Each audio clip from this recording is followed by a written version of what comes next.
परमात्मा ने इस सारी सृष्टि की रचना की है, जिसके प्रमाण और गवाह भी संत रामपाल जी महाराज प्रस्तुत कर रहे हैं। इसलिए जो सृष्टि रचना आप सुनने जा रहे हैं उस पर पूर्ण विश्वास रखें। यह सृष्टि रचना सब पवित्र धर्मों के पवित्र शास्त्रों पर आधारित है। पुणात्माओं जितने भी अपने सदग्रंथ हैं उनको अब आसानी से समझा जा सकता है सृष्टि रचना की जानकारी के उपरांत। ये सृष्टि रचना एक मास्टर की है सब सदग्रंथों के समझने की। ये प्रथम बार सुनने वाले को ऐसे लगेगी जैसे दंत कथा सी, लेकिन ये सच्चाई से परिपूर्ण है। कोई तो श्री ब्रह्मा जी को रचयिता बताते हैं, कोई श्री विष्णु जी सतगुण जी को रचयिता बताते हैं, कोई तमगुण श्री शिव जी को रचयिता बताते हैं, कोई श्री ब्रह्मा जी रजोगुण को ब्रह्मांड का रचयिता बताते हैं, सभी ब्रह्मांडों का। पुण्यात्माओं ये लोकवेद है। और कोई कोई कहता है कि दुर्गा ही सबकी सृष्टि सृजनहार है, जो दुर्गा जी के उपासक है।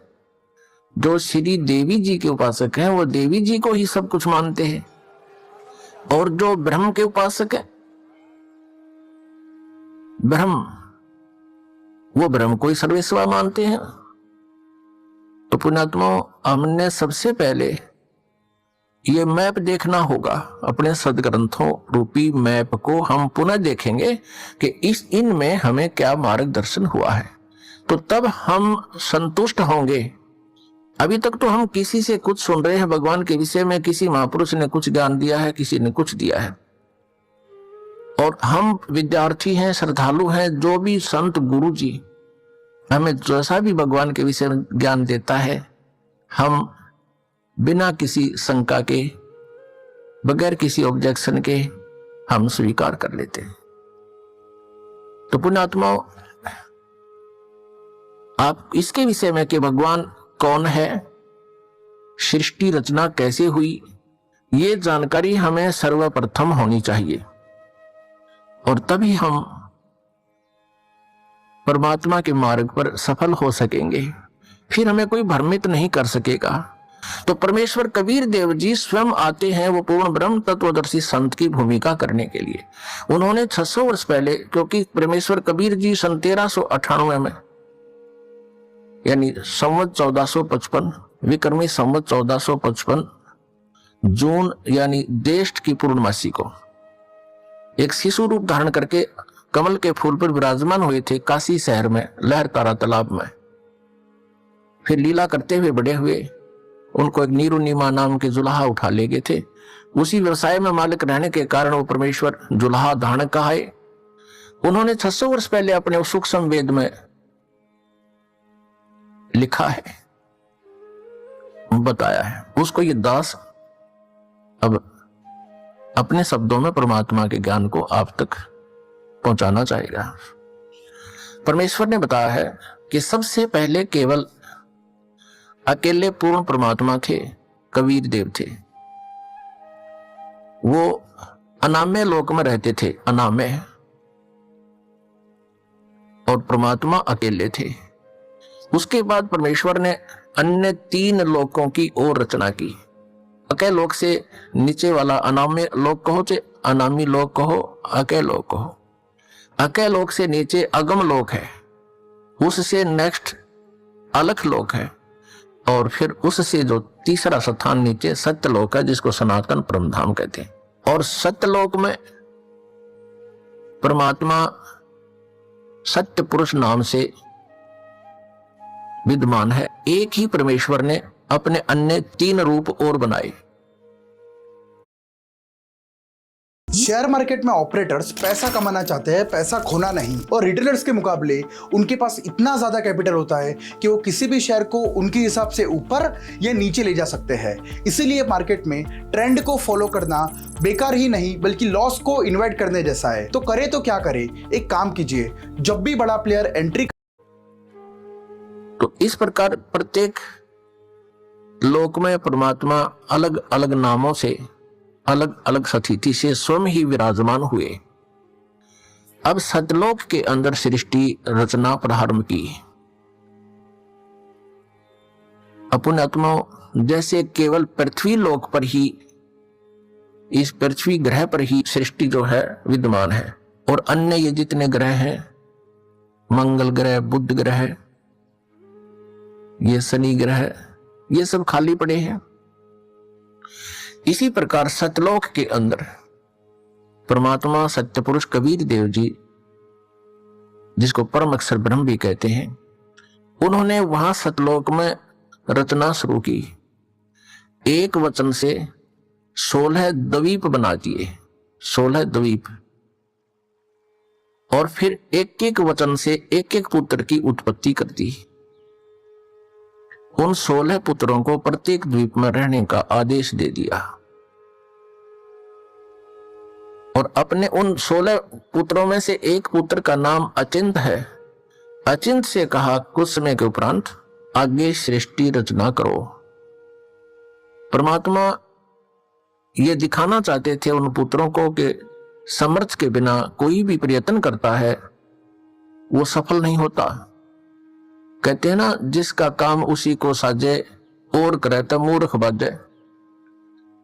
अचिंत ने अपने वचन से एक व्यक्ति उत्पन्न किया, उसका नाम रखा अक्षर पुरुष। अब उस अचिंत ने अपने द्वारा उत्पन्न पुत्र को वचन से जो उत्पन्न किया था उसको ही अविनाशी पुरुष मान लिया, उसको अक्षर पुरुष नाम से संबोधित किया और उसे कहा कि तू मेरा सहयोग करना सृष्टि रचने में। वहां परमात्मा ने प्रत्येक द्वीप में जब द्वीप रचना की, प्रत्येक द्वीप में मानसरोवर की भी रचना की, एक अलग से मानसरोवर भी, कॉमन मानसरोवर भी रचना की। तो वो अक्षर पुरुष मानसरोवर में जाके नहाने लगा, नहाते नहाते गहरा चला गया और वहां वो पानी में ही सो गया, निंद्रा आ गई। अपन आत्मा सतलोक के अंदर श्वासों से शरीर नहीं है, बहुत समय तक वो बाहर नहीं आया।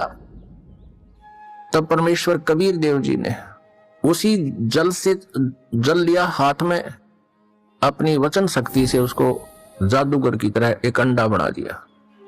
उस अंडे में एक जीवात्मा प्रवेश कर दी, उस अंडे को छोड़ दिया उस मानसरोवर में। वो गड़गड़ गड़गड़ करता हुआ नीचे पहुंचा तो वो अक्षर पुरुष की जो अधूरी निंद्रा भंग होगी, जिस कारण से वो कुछ कोपित हो गया, उस कोपित दृष्टि से उसने अंडे की तरफ देखा कि किसी ने मुझे डिस्टर्ब किया है। उस कोप से वो अंडा फट गया, अंडा 2 भाग हो गया, उसमें से ये ब्रह्म निकला। अब आगे चल के इसी इतिहास में, इसी लीला कहानी में, अमर कथा में, या सत्यनारायण कथा जो दास साहब को सुना रहा है, अभी तक जो विष्णु जी को सत्यनारायण मानकर सत्यनारायण कथा कहा करते थे, वो सत्यनारायण कथा नहीं थी। अब ये है सत्यनारायण कथा। सत्यनारायण माने अविनाशी भगवान की कथा। तो उसमें से ये ब्रह्म निकला। आगे चल के आप 3 प्रभुओं से परिचित होंगे जो ब्रह्मा विष्णु महेश जी से भिन्न है। एक सर्वब्रह्म, इसको सर्वब्रह्म भी कहते हैं, सर्वब्रह्म। और दूसरा ये अक्षर पुरुष यानी अक्षर ब्रह्म। ये अक्षर पुरुष कहो तो अक्षर ब्रह्म कहो। और अंडे से निकला ये सर्वब्रह्म, सर्वब्रह्मन नाशवान, क्योंकि अक्षर पुरुष को तो अचिंत ने नाम दे दिया कि तो अविनाशी। ये स्टॉक्स आने वाले दिनों में भागने वाले हैं, लेकिन आपको कब पता चलेगा? जब व्यक्ति उत्पन्न कर दिया मैंने अक्षर पुरुष। अब वो स्वामी जितना हो जाता है फिर वही पुरुष प्रभु, पुरुष माने प्रभु भी कहते हैं।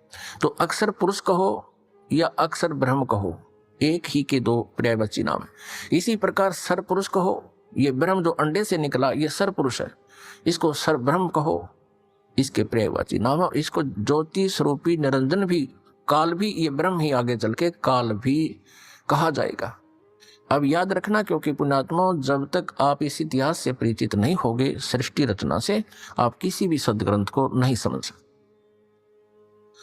तो परमेश्वर ने आदेश दिया उन दोनों को कि तुम बाहर आओ। अक्षर पुरुष तुम निंद्रा में थे, तुम्हें जगाने के लिए ये सब प्रोसेस अपनाया है, तुम बाहर आ जाओ। दोनों बाहर आ गए। अब परमात्मा ने अचिंत से कहा कि अचिंत, अब देख लिया तूने, समर्थ के बिना कोई कार्य सफल नहीं होता। अब तू तो इसको बाहर भी नहीं निकाल सकता था। और आगे से ध्यान रखना कहीं बीच में टांग अड़ाओ मेरी क्रिया में, इसलिए तुम्हें तुम्हारे सामर्थ्य से परिचित कराया है। तो अचिंत ने कान पकड़ लिए कि दाता हम कुछ नहीं कर सकते। अब परमेश्वर ने आदेश दिया उन दोनों को, किसको? सरपुरुष अर्थात जिसको सरब्रह्म भी कहते हैं, जो आगे चल के ब्रह्मा विष्णु महेश का पिता सिद्ध होगा इसी कथा में। सरपुरुष और अक्षर पुरुष को दोनों से कहा कि तुम उस अचिंत के द्वीप में रहो। इन दोनों ने आज्ञा का पालन किया और तीनों कौन? अचिंत, अक्षर पुरुष और सरपुरुष जिसको सरब्रह्म भी कहते हैं। और यहां हम सीधी भाषा में उसको ब्रह्म भी कहने लगे। आगे डिफाइन करेंगे ब्रह्म क्यों कहने लगे। अब ये तीनों एक द्वीप में रह रहे हैं। बाकी जो अन्य 15 जने हैं परमात्मा के वचन से उत्पन्न वो पुत्र, वो अलग अलग सिंगल द्वीप में रह रहे थे। कुछ समय उपरांत परमेश्वर ने हम सभी आत्माओं को, आप जी को, सारे ब्रह्मांडों की जितनी आत्माएं हैं, अपने शरीर से, अपने वचन से उत्पन्न कर दिया।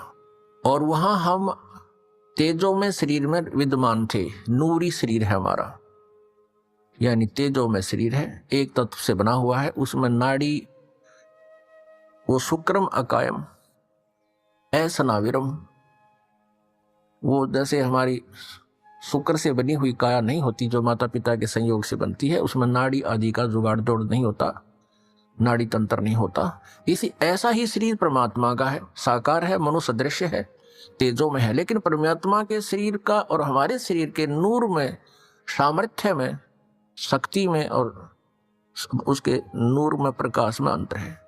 पूर्ण परमात्मा सत्य पुरुष यानी कबीर देव जी का जो सतलोक में शरीर है, उसका एक रोमकूप में करोड़ सूर्य, करोड़ चंद्रमा से भी अधिक रोशनी है। और हमारा वहां शरीर कैसा था, जो शेष वहां रह रहे हैं उनका कैसा शरीर है, और हम जब परमात्मा ने अपने वचन से उत्पन्न किए थे तब हमारा कैसा शरीर था, मनुष्य दृश्य था। और हमारा शरीर 16 सूर्य जितने प्रकाश युक्त था। हमारे पूरे बॉडी का शरीर 16 सूर्य जितना तेज था, यहाँ की जो सूर्य, लेकिन गर्मी ना हो। हम सभी वहां रहने लगे। वहां कोई दिक्कत नहीं थी, किसी प्रकार का कोई अभाव नहीं था। वहां जरा और मरण नहीं था, वहां जन्म मृत्यु नहीं होता था, और बुढ़ापा भी नहीं आता था वहां पर। अपन आत्माओं यह विचार करना कि हम यहाँ कितने दुखी हैं, और फिर भी हम ये सोचे हैं हमारी मृत्यु ना हो। और जबकि हमें पता है कि मृत्यु तो डेफिनेट होगी, यहाँ का विधान है, और फिर भी हमारी मरने की इच्छा नहीं। कारण क्या है कि हम ऐसे लोक में रहा करते थे जहां मृत्यु नहीं होती थी, जिस कारण से हमें यह मरना अच्छा नहीं लगता। और बिल्कुल ठीक है, क्यों तो जन्म हुआ था, और फिर क्यों मारे? 30, 40, 50, 60, 70, 80 वर्ष तो हम ये मकान मकून बनाने में लावा, फिर इसमें रह पाते ना, 1 मिनट में कड़च कर देता है यहाँ का भगवान। तो वहां जरा और मरण नहीं था। जरा माने बुढ़ापा। अब कोई भी बूढ़ा होना पसंद नहीं करता, सबने सोचा मैं युवा दिखूं। और ये बड़े बड़े नेता तो सर्जरी करा कर मेकअप करना चाहे, कब तक करोगे? 10 साल बाद से फिर फ्यूज होगे। तो कहने का भाव ये है कि हमारी नेचर है ऐसी कि हम युवा दिखें, लेकिन यहाँ तो बनावटी आर्टिफिशियल है सारा, और वहां ओरिजिनल था। तो हम वहां ऐसे रहते थे। कुछ दिनों के उपरांत, यानी दिन नहीं है वहां पर, क्योंकि दिन हम वैसे बोल देते हैं, वहां दिन रात नहीं होती। तेजों में, प्रकाश में वो लोक है, प्रकाश में सब आत्माएं हैं, प्रकाश में परमात्मा है।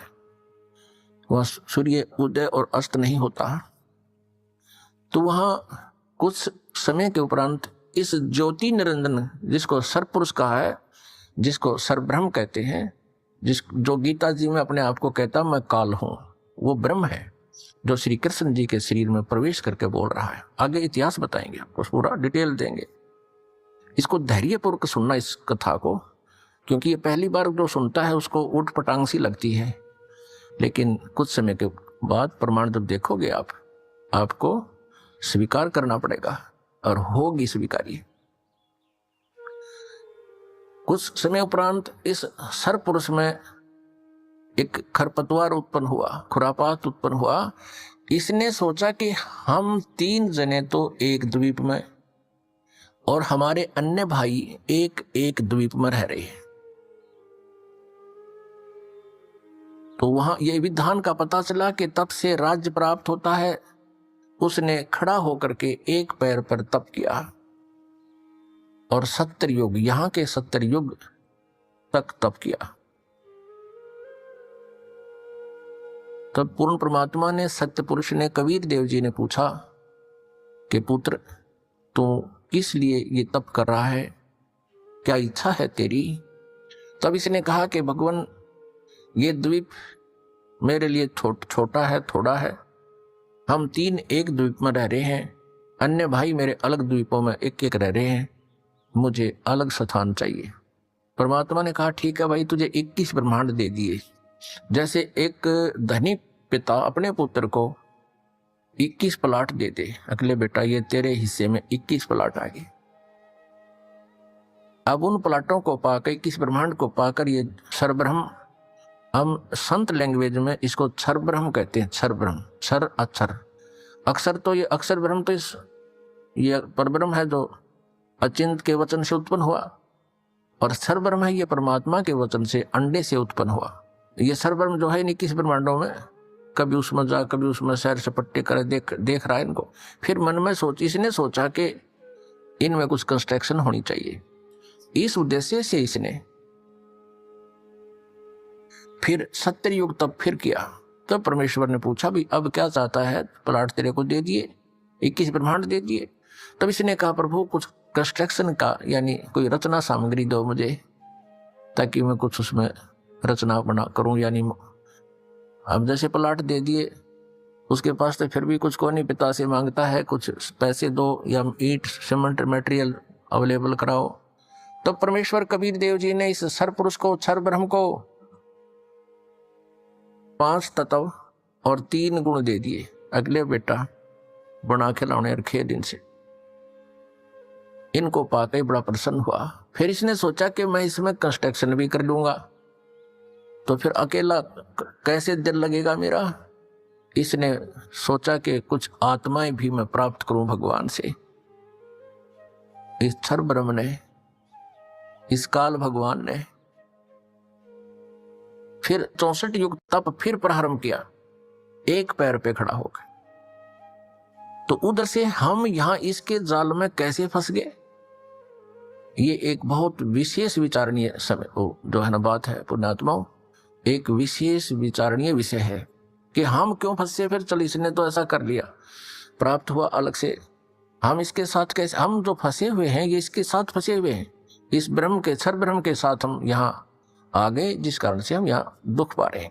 अपने पिता को छोड़े जहाँ कोई अभाव नहीं था, कोई जन्म मृत्यु नहीं थी, तो हम कैसे फंसे कि हम वहां देख रहे थे इसके तप को, और जब ये खड़ा होकर तप कर रहा था, एक पैर पे खड़ा होकर, हम सभी इस पर आसक्त हो गए। इतने आसक्त हो गए, ओहो देख कितने दिन से एक पैर पे खड़ा है, कभी इस पैर को कर लेता है, कभी उस पैर पे खड़ा हो जाता है, और ऐसे करके खड़ा है कभी। तो हम इसकी इन अदाओं से इतने प्रभावित हो गए, हम अपने भगवान से भी दिल हटा बैठे। जो हमें सर्व सुख दे रहा था, सब सुविधाएं उपलब्ध करा रहा था, हम उससे हटकर इसके ऊपर आसक्त हो गए। तो पुण्यात्माओं, यही बीमारी, यही स्वभाव आप और हम सभी को वहां से लगी थी। जैसे यहाँ के हीरो और हीरोइन, अभिनेता अभिनेत्री अपने पेट के लिए, रोजी रोटी के लिए एक्टिंग करते हैं, अदाएं करते हैं, उछल कूद करते हैं, और ये युवा वर्ग बच्चे उनको देखकर इतने आसक्त हो जाते हैं, पूछो मत। और यदि कोई हीरो या हीरोइन, यानी कोई अभिनेता या अभिनेत्री यहां बरवाला में आ जा या हिसार में आ जावे, फिर देखो इन बच्चों के, कॉलेज वालों के, जवान बच्चों की वहां कैसे भीड़ उमड़ कर जाती है, और कम से कम 200 300 400 फुट से दूर खड़े खड़े देखते हैं कि देखो वो खड़ा, वो है वो फलाना नेता अभिनेता, वो खड़ी वो है फलानी अभिनेत्री। अब वो तो अपने पेट के लिए कर रहा है सारे काम, और वो बच्चे बेमतलब वहां जा रहे हैं उसको देखने के लिए। लेना एक न देने दो, क्या देगा उनको वो, और धक्के खा के सामने भूखे अपने वापस आ जाते हैं। ठीक इसी प्रकार हम इस काल पर आसक्त हो गए और भगवान से हमारा हृदय हट गया। परमेश्वर कबीर देव जी ने बहुत बार आकाशवाणी की कि कोई भी इस ज्योत निरंजन के इस ड्रामे को मत देखे, इस पे प्रभावित ना हो, आप अपना मालिक में ध्यान रखो। लेकिन हम ऊपर से तो सावधान हो गए, जैसे हम बिल्कुल इसको नहीं चाहते, लेकिन अंदर से कसक नहीं गई। वो तो अंतर्यामी है परमात्मा, तो उसमें परमात्मा के बार बार कहने पर भी हम इस काल से अपना मन नहीं हटा सके, अपनी आत्मा को नहीं हटा सके, और अंदर से इसमें चाह बनी रही। अब इसने तीसरी बार जब तप शुरू किया, इसने परमेश्वर से चाहा कि मैं कुछ आत्मा प्राप्त करूं। जब परमेश्वर ने इससे पूछा, जब इसने 64 युग तप कर लिया, तीसरी बार तब पूछा कि क्या चाहता है ज्योति निरंजन, जो आपने मांगा था वो मैंने आपको दे दिया, अब तू क्यों हट कर रहा है।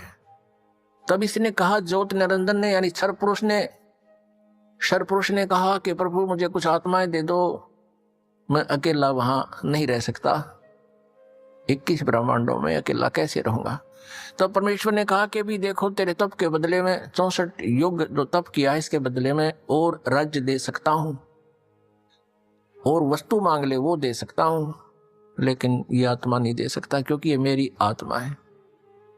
अब ये मेरे वचन से उत्पन्न हुई है, मेरा अंश है, अपने अंश को मैं कैसे दे सकता हूं।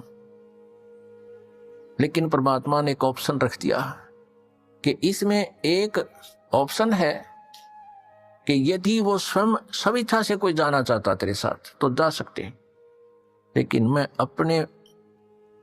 अपनी तरफ से उनको नहीं डाल सकता कुएं में। तब ज्योति निरंजन हमारे पास आया, ये क्षर पुरुष हमारे पास आया। जितनी आत्माएं आज इसके ब्रह्मांडों में हम कैद हो गए, यहाँ कष्ट उठा रहे हैं, ये सभी आत्माएं इसके चारों तरफ उमड़ कर खड़ी होगी। जैसे हीरो आता है, अभिनेता आता है। इसने कहा हमसे कि मैंने पिताजी से 70 युग तप करके बहुत बड़े ब्रह्मांड प्राप्त किए हैं, वहां पर स्वर्ग बनाऊंगा, महास्वर्ग बनाऊंगा, हीरे पन्ने लालों के मैं पहाड़ बनाऊंगा, वहां दूधों की नदी बहाऊंगा, और तुम चलोगे मेरे साथ। अब हम तो पहले ही उसको चाह रहे थे, चाहे वो कुछ भी ना बनाता, उसको चाह रहे थे, उसके ऊपर आसक्त हो चुके थे। तो सभी ने कहा कि हम तैयार हैं आपके साथ चलने को, लेकिन यदि पिताजी आज्ञा दे देंगे तो हम जा सकेंगे। इस क्षर पुरुष ने परमेश्वर कबीर देव जी से, पूर्ण ब्रह्म से, परम अक्षर ब्रह्म से प्रार्थना की। आकर के वापस प्रभु के पास जाकर के करबद्ध खड़ा होकर के कहा कि परमेश्वर, कुछ आत्माएं मेरे साथ जाने को सहमत है। परमात्मा ने कहा, परमेश्वर कबीर देव जी ने कहा कि मेरे सामने हाँ भरवा दे, तब मैं मानो, तब भेज दूंगा। अब परमेश्वर आए, कबीर देव जी हमारे पास, साथ में ज्योति निरंजन भी आया। परमेश्वर कबीर देव जी ने, परम अक्षर ब्रह्म ने पूछा कि आत्माओं जो ज्योति निरंजन के साथ यानी क्षर पुरुष के साथ जाना चाहते हैं, वो हाथ खड़ा करके स्वीकृति दे। अब अपने पिता के सामने हिम्मत नहीं पड़ी किसी भी आत्मा की इतना ढीठपना करें, सबने नीची गर्दन कर दी। तब परमेश्वर ने कहा कि अरे ज्योति निरंजन, अरे क्षर पुरुष, आप तो कह रहे थे कुछ आत्माएं तैयार हैं, ये तो कोई भी नहीं बोल रहा, सन्नाटा छा गया। तब एक आत्मा सबसे पहले खड़ा हुआ। उसने सोचा कहीं हम रह जाएं यहीं पर। उसने खड़ा होकर कहा कि पिताजी, हाँ, उसने हाथ खड़ा किया कि पिताजी मैं जाना चाहता हूं। फिर तो हम जैसे सारे सोचा कदे हम पीछे रह जावे, हमने भी सब न कर दिया, ऐसे सब ने हाथ खड़े कर दिए। जितने भी खरबों अनगिन यहाँ पर आए हुए हैं, अकाउंटिंग नहीं कर सकते, इतने जीव आगे इसके लम्हा से। परमात्मा के पास तो सब अकाउंटिंग है, सब उनकी डिटेल है, लेकिन हम नहीं कर सकते जीव संज्ञा। जितने भी 21 ब्रह्मांड में प्राणी हैं, ये सब सतलोक से आए हैं, चाहे चींटी है, चाहे हाथी है, रंक है या राजा है, किसी भी पशु पक्षी की योनि वो जीव जंतु की भोग रहा है। तब परमेश्वर ने कहा भी ठीक है, ज्योति निरंजन, जिन जिन ने तेरे साथ आने का हृदय से चाह की है, सब इच्छा से तेरे साथ जाना चाहते हैं, उनके सब के नंबर नोट मैंने कर लिए, वो मेरे पास है। आप जाओ अपने ब्रह्मांडों में, क्योंकि ये ब्रह्मांड पहले वहीं थे सतलोक के एक लास्ट कोने में, बिल्कुल एकांत स्थान पर सतलोक में, और हम रह रहे थे उस मेन सतलोक में। जैसे एक तो बाहरी विलेज हो दिल्ली क्षेत्र के, दिल्ली राज्य के एक शहरों का स्थान, बीच में मध्य स्थान हो, हम वहां रह रहे थे। और इस काल के थे बाहरी दिल्ली, समझ लो वहां 21 ब्रह्मांड थे। ये निरंजन चला गया वहां पर अपने ब्रह्मांडों में, ये क्षर पुरुष, इसको ज्योति निरंजन भी कहते हैं, इस काल, इसको काल भी कहते हैं। आगे चल के ये इसके कई नाम रखे जाएंगे इसी कहानी में। तो उधर से परमात्मा ने क्या किया, जिस आत्मा ने सर्वप्रथम हाथ खड़ा कराया था, स्वीकृति दी थी क्षर पुरुष के साथ जाने की, परमेश्वर ने उसका एक युवा स्त्री रूप बना दिया, लेकिन उसको प्रजनन इंद्रिय नहीं लगाई। और सभी आत्माएं जो उसके साथ आना चाहती थी, सब इच्छा से स्वीकृति दी थी, उन सबको बीज रूप बनाया अपने वचन से, और दुर्गा के अंदर प्रवेश कर दिया। जैसे आजकल तो इस मार्ग को समझना बहुत आसान है। ये डॉक्टर लोग क्या करते हैं, जैसे बताते हैं कि 1 ग्राम ब्लड में कितने 80 लाख 50 लाख जीवाणु तो एक टाइप के होते हैं, अन्य और टाइप के, और उस ब्लड को दूसरे में डाल दिया जाता है, या तो वो और बढ़ जाते हैं, दूसरे में डाले जा सकते हैं ऐसे जीवाणु भी। तो ऐसे ये व्यवस्था समझो, परमात्मा ने इस लड़की जो युवा बनाई थी उसका नाम रख दिया प्रकृति देवी। उसको माया भी बोलते हैं, आदि माया। प्रकृति देवी कहो, आदि माया कहो। आगे चल के यही अष्टंगी कहलाई और यही दुर्गा कहलाई। अब इसको श्री दुर्गा कहें। श्री दुर्गा जी के शरीर में प्रवेश कर दिया सभी आत्माओं को, और कहा बेटी मैंने तेरे को आशीर्वाद दे दिया है। परमेश्वर ने कहा कि बेटी मैंने तेरे को आशीर्वाद दे दिया है, और सभी आत्माएं तेरे अंदर प्रवेश कर दी हैं, और आप वहां जाइए ज्योति निरंजन के पास, और जितने भी वो जीव कहे अपने वचन से उत्पन्न कर दिए, नर और मादा ये कहकर, उतने ही वो सामने प्रकट हो जाएंगे। और परमेश्वर ने अपने पुत्र सहजदास को, जो उन 16 पुत्रों में से जो सर्वप्रथम उत्पन्न किए थे उनमें से एक था, सहजदास से कहा कि पुत्र अपनी बहन को साथ ले जाओ और इस ज्योति निरंजन के पास छोड़ आओ, क्षर पुरुष के पास छोड़ आओ। इसको क्षर पुरुष भी कहते हैं, ज्योति निरंजन भी कहते हैं। यही आगे चल के गीता में जो कहता मैं काल हूं, ये वो काल है, वहां छोड़ आओ। क्षर पुरुष को बता देना कि परमात्मा ने, यानी मेरी तरफ से कह देना कि इसके शरीर में सभी आत्माओं को प्रवेश कर दिया है, और इसको वचन दे दिया है, आशीर्वाद दे दिया है, इसको शक्ति दे दी है, इसको वरदान दे दिया है कि जितने जीव तू चाहेगा, नर और मादा, ये लड़की प्रकृति देवी ये उत्पन्न कर देगी। सहजदास पिताजी के आदेश को शिरोधार्य करके अपनी बहन श्री दुर्गा को साथ लेकर ज्योति निरंजन के पास आ गया, यानी क्षर पुरुष के द्वीप में चला गया, उस लोक 21 ब्रह्मांडों में। उससे कहा कि ये बहन है, और इस बहन के शरीर में परमात्मा ने सभी आत्माओं को प्रवेश कर दिया है। अब सहजदास ने क्षर पुरुष से कहा कि पिताजी ने ये बहन भेजी है दुर्गा, इस श्री देवी के शरीर में वो सभी आत्माएं प्रवेश कर दी हैं और इसको परमेश्वर कबीर देव जी ने वरदान दे दिया है कि जितने जीव तू चाहेगा ये वचन से उत्पन्न कर देगी। ऐसा कहकर के वो सहजदास उस लड़की को वहां छोड़कर वापस आ गया। अब सहजदास के आ जाने के उपरांत वहां पर प्रकृति देवी और ये ज्योत निरंजन अर्थात क्षर पुरुष ये दोनों रह गए। अब लड़की युवा होने के कारण उसका रूप रंग निखरा हुआ था। अब ज्योत निरंजन यानी क्षर पुरुष के मन में दोष उत्पन्न हो गया। अकेली युवा लड़की को देखकर उसने उस लड़की के साथ, दुर्गा के साथ, श्री देवी के साथ दुर्व्यवहार करना चाहा। तो प्रकृति देवी ने बार बार कहा कि ज्योत निरंजन तू ऐसा कर्म ना कर, मैं आपकी बहन हूं, आप मेरे बड़े भाई हो। आपकी उत्पत्ति परमेश्वर कबीर देव जी से, सतपुरुष से, अंडे से हुई, उसके बाद हमारी भी उत्पत्ति उसी परमेश्वर ने की। आप मेरे बड़े भाई हो, मैं आपकी छोटी बहन हूं, आप मेरे साथ ये जुल्म ना करो। बहुत विनय करी, लेकिन इस सरपुरुष में इतना काम वासना बढ़ गई, इतना रजोगुण प्रभावित हो गया कि इसने एक नहीं सुनी, ना कोई मान मर्यादा रखी और लड़की के साथ इसने बलात्कार करने की चेष्टा की। अभद्र तरीके से मुंह खोल रखा था। दुर्गा ने यानी प्रकृति देवी ने सूक्ष्म रूप बनाया, इसके मुंह में पेट में शरण ग्रहण की। वैसे तो कहीं भाग्य जान नहीं दे सकता था, पता था उसको। अपनी इज्जत रक्षा के लिए, अपने कौमार्य की रक्षा करने के लिए इसने पेट में शरण चली गई।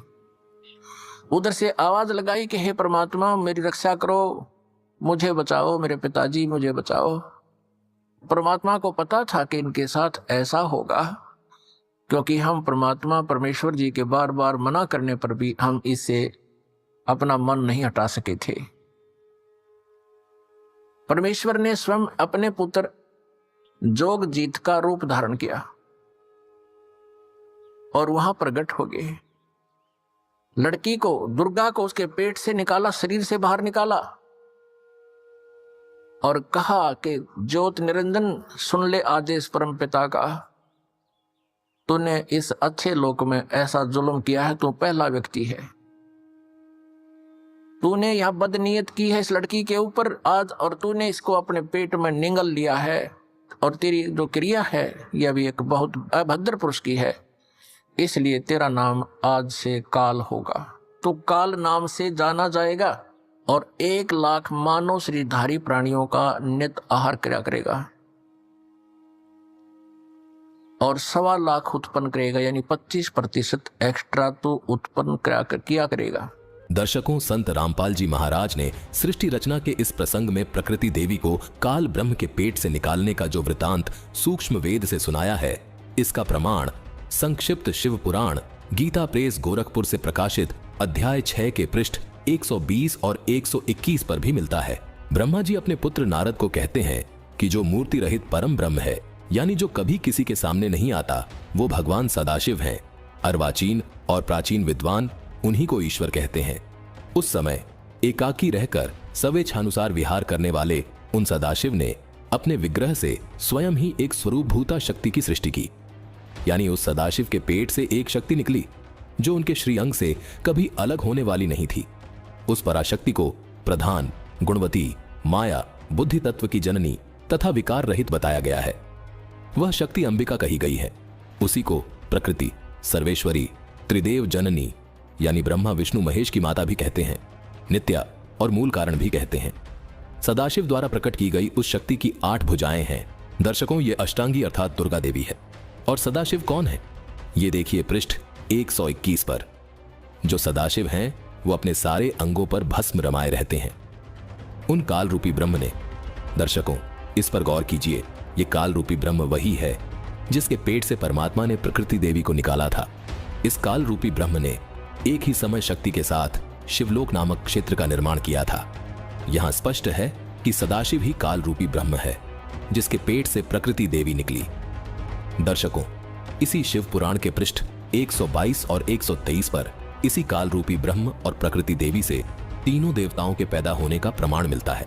देखिए पृष्ठ 121 से ब्रह्मा जी अपने पुत्र नारद को बता रहे हैं कि देवऋषि एक समय उस आनंद वन में रमण करते हुए शिवा और शिव के मन में अर्थात काल और दुर्गा के मन में यह इच्छा हुई कि किसी दूसरे पुरुष की भी सृष्टि करनी चाहिए, जिस पर सृष्टि संचालन का महान भार रखकर हम दोनों केवल काशी में रहकर इच्छानुसार विचरें और निर्वाण धारण करें। ऐसा निश्चय करके शक्ति सहित सर्वव्यापी परमेश्वर शिव ने अपने वाम भाग के 10वें अंग पर अमृत मल दिया। फिर तो वहां से एक पुरुष प्रकट हुआ। पृष्ठ 122 पर देखिए, सदाशिव ने कहा, वत्स व्यापक होने के कारण तुम्हारा विष्णु नाम विख्यात हुआ। दर्शकों, इस प्रकार पृष्ठ 123 पर ब्रह्मा जी खुद की उत्पत्ति के बारे में बता रहे हैं। देखिए पृष्ठ 123 पर ब्रह्मा जी कहते हैं कि तत्पश्चात कल्याणकारी परमेश्वर सांब सदाशिव ने पूर्ववत प्रयत्न करके मुझे अपने दाहिने अंग से उत्पन्न किया। मुने, उन महेश्वर ने मुझे तुरंत ही अपनी माया से मोहित करके नारायण देव के नाभिकमल में डाल दिया और लीलापूर्वक मुझे वहां से प्रकट किया। दर्शकों, आइए सुनते सृष्टि रचना में संत रामपाल जी महाराज आगे क्या बताते हैं। और आज से तुझे यहां से देश निकाला दे दिया है परमपिता परमेश्वर ने, सतलोक से निकाल दिया तुम्हारे को 21 ब्रह्मांड समेत दोनों यहां से निकल जाओ तुम।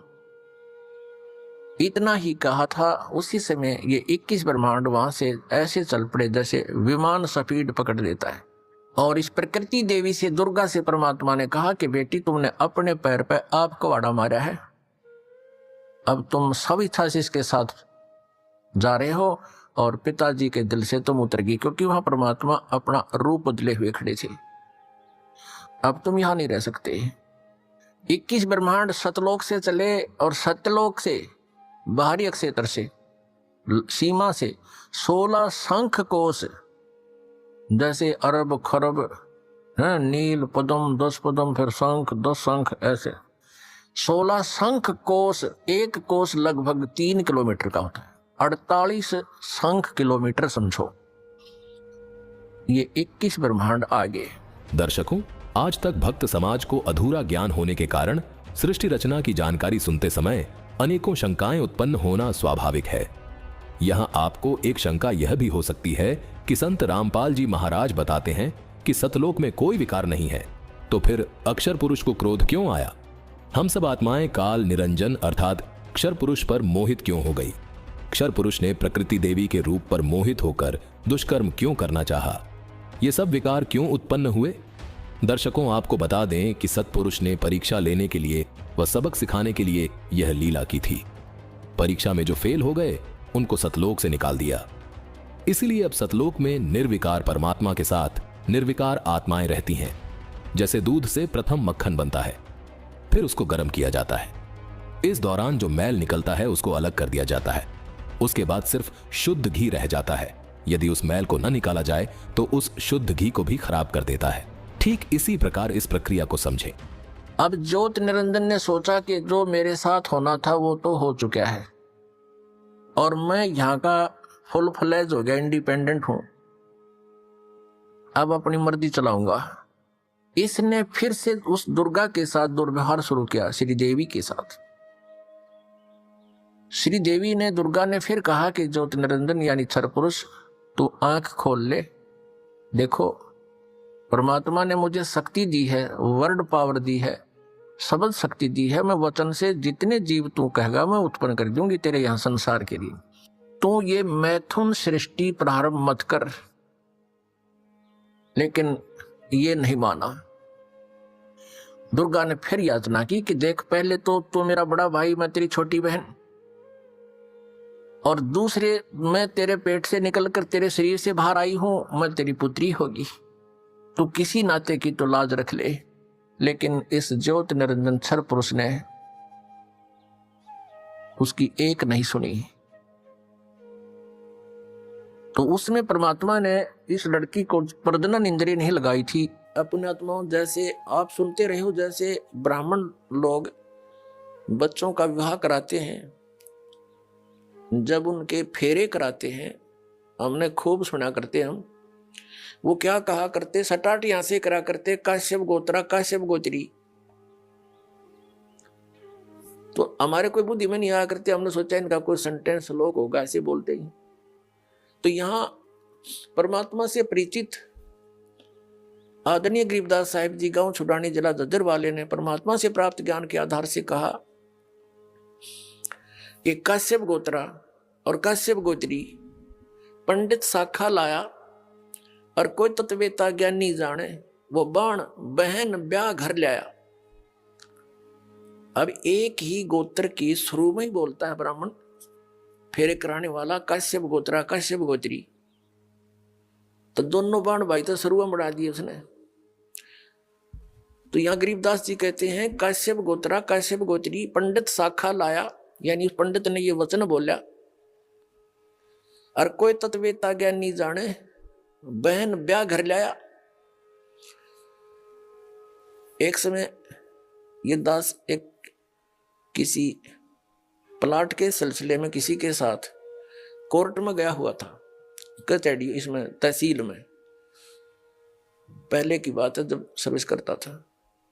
तो वहां एक नंबरदार था जो वहां गवाही गुई देते हैं, वो वहां रहते हैं तकरीबन।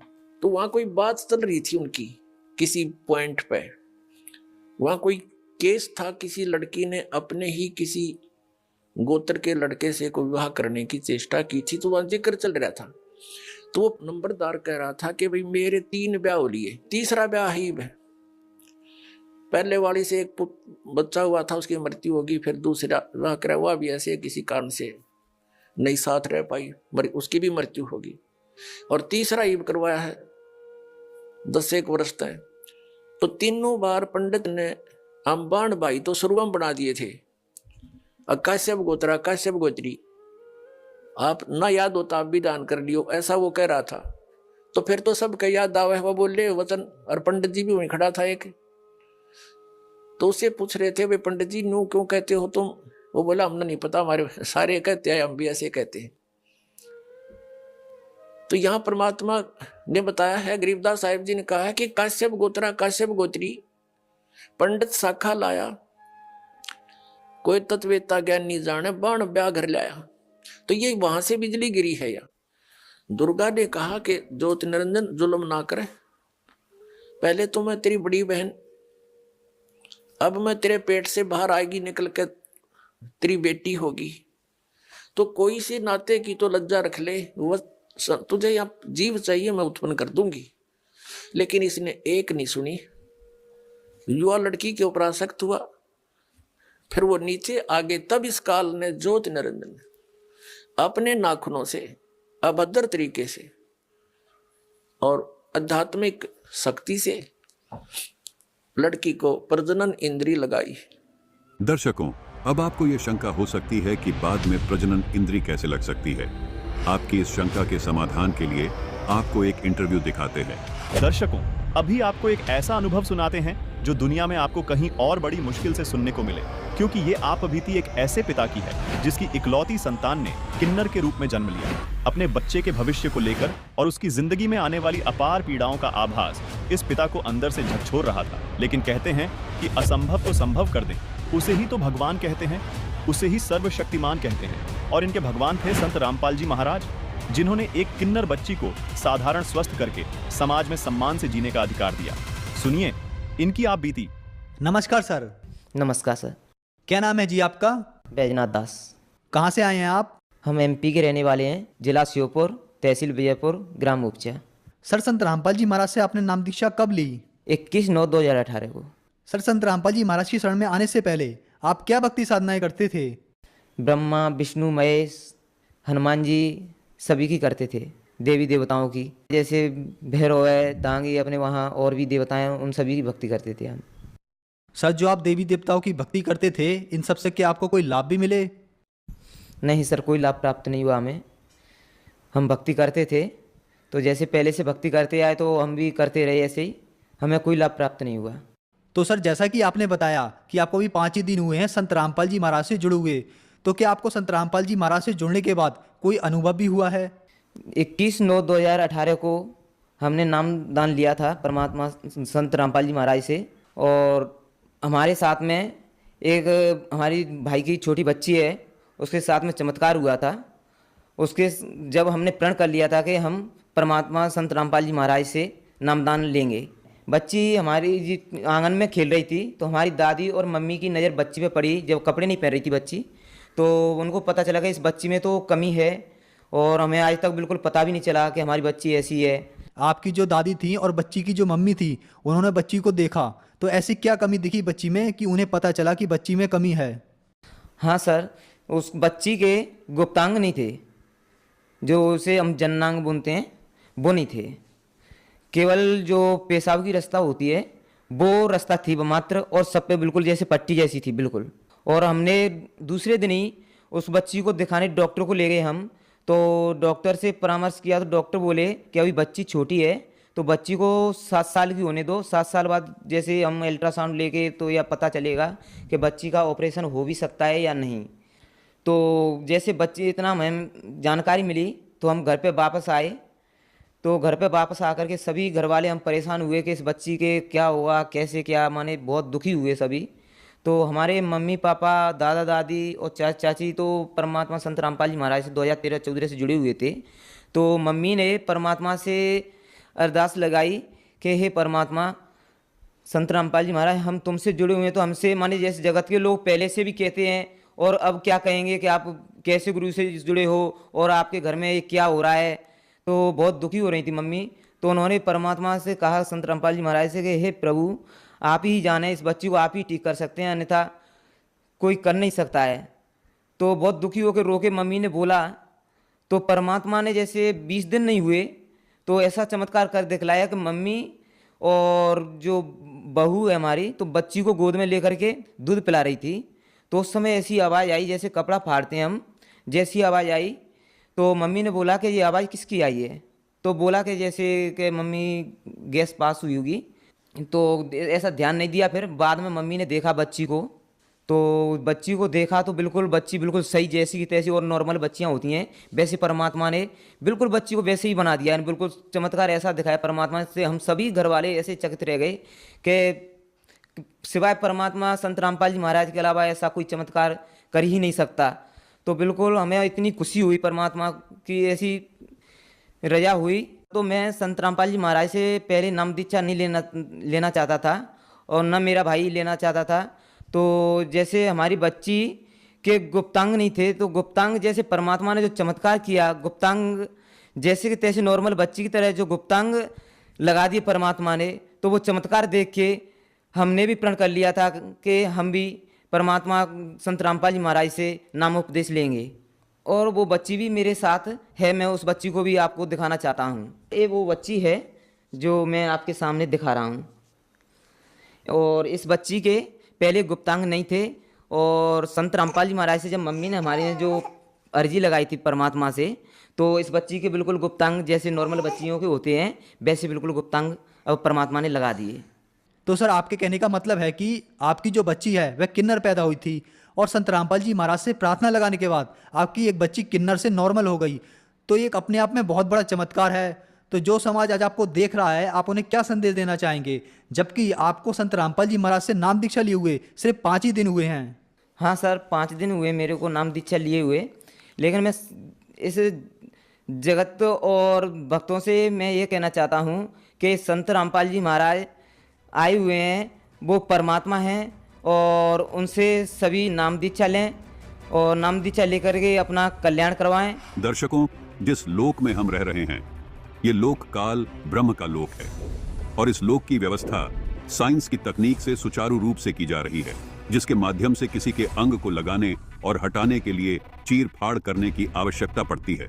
जैसे डॉक्टर किसी बीमारी को ठीक करने के लिए ऑपरेशन करते हैं या कोई अंग ट्रांसप्लांट करते हैं, लेकिन जो आदि सनातनी पूजा संत रामपाल जी महाराज बता रहे हैं, उसकी शक्ति से पूर्ण परमात्मा, यानी जिसे गीता में उत्तम पुरुष कहा गया है, वो उस कार्य को बिना चीर फाड़ के ही कर देते हैं। इस प्रकार के हजारों उदाहरण संत रामपाल जी महाराज से आदि सनातनी भक्ति प्राप्त करने वाले श्रद्धालुओं ने कायम किए हैं। संत रामपाल जी महाराज द्वारा बताई गई सत भक्ति से लाखों श्रद्धालुओं के कैंसर, एड्स जैसे भयंकर रोग छुमंतर हुए हैं, जिसका जवाब साइंस के पास नहीं है। दर्शकों, जैसा कि आपने अभी इस श्रद्धालु का अनुभव सुना, जिससे यह सिद्ध होता है कि आध्यात्मिक मार्ग में कुछ भी असंभव नहीं है। इसी प्रकार आध्यात्मिक शक्ति से काल ब्रह्म ने अपने नाखूनों से देवी दुर्गा को प्रजनन इंद्री लगाई व भोग विलास किया। इसके बाद इन्हें 3 पुत्रों की प्राप्ति हुई, जिनका नाम है ब्रह्मा, विष्णु, महेश। इसलिए ही दुर्गा माता को त्रिदेव जननी कहा जाता है। दर्शकों, संत रामपाल जी महाराज ने एक बेहद आश्चर्यजनक और सनसनीखेज दावा किया है। उन्होंने कहा कि प्रकृति और ब्रह्म यानी काल और दुर्गा से ब्रह्मा, विष्णु, महेश की उत्पत्ति हुई है। संत रामपाल जी महाराज का दावा है कि सृष्टि रचना खुद कबीर परमेश्वर ने सूक्ष्म वेद में बताई है और सूक्ष्म वेद में लिखी हर बात पत्थर की लकीर है, यानी बिल्कुल सत्य है। लेकिन दर्शकों, हमने पहले भी बताया है कि संत रामपाल जी महाराज अपने हर कथन को सिद्ध करने के लिए बहुत सारे प्रमाण देते हैं। तो आइए देखते हैं क्या सूक्ष्म वेद के अलावा कहीं और भी ऐसा प्रमाण मिलता है। यहाँ 3 सवालों के प्रमाण मिलने जरूरी हैं। पहला सवाल, क्या प्रकृति दुर्गा को कहते हैं? क्या प्रकृति और ब्रह्म के संयोग से तीनों देवताओं की उत्पत्ति हुई है? क्या दुर्गा यानी प्रकृति का कोई पति भी है? दर्शकों, इन तीनों सवालों का जवाब संत रामपाल जी महाराज ने पवित्र गीता जी और देवी भागवत दोनों प्रमाणित शास्त्रों से दिया है। दर्शकों, गीता अनुवादकों के अनुसार तो प्रकृति पेड़ पौधों यानी नेचर को कहते हैं, जबकि संत रामपाल जी महाराज कहते हैं कि यहां जिस प्रकृति की बात हो रही है वो दुर्गा है, जिसको मूल प्रकृति भी कहते हैं। प्रकृति शब्द का जिक्र गीता अध्याय 14 श्लोक 3 से 5 में हुआ है। आइए देखते हैं। यह है पवित्र गीता जी, जिसके अध्याय 14 के श्लोक 3 में गीता ज्ञानदाता कहता है कि हे अर्जुन, मेरी मूल प्रकृति को तू संपूर्ण भूतों की यानी सर्व प्राणियों की योनि जान, मतलब पैदा करने वाली जान। वो प्रकृति गर्भ धारण करने वाली है। मैं उस योनि में गर्भ को स्थापना करता हूं। इसके संयोग से सब प्राणियों की उत्पत्ति होती है।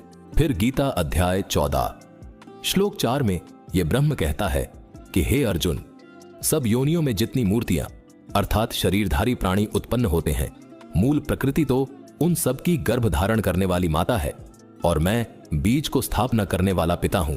फिर गीता अध्याय 14 श्लोक 5 में इसी ब्रह्म ने कहा है कि हे अर्जुन, सत्वगुण, रजोगुण और तमोगुण ये प्रकृति से उत्पन्न तीनों गुण अविनाशी जीवात्मा को शरीर में बांधते हैं।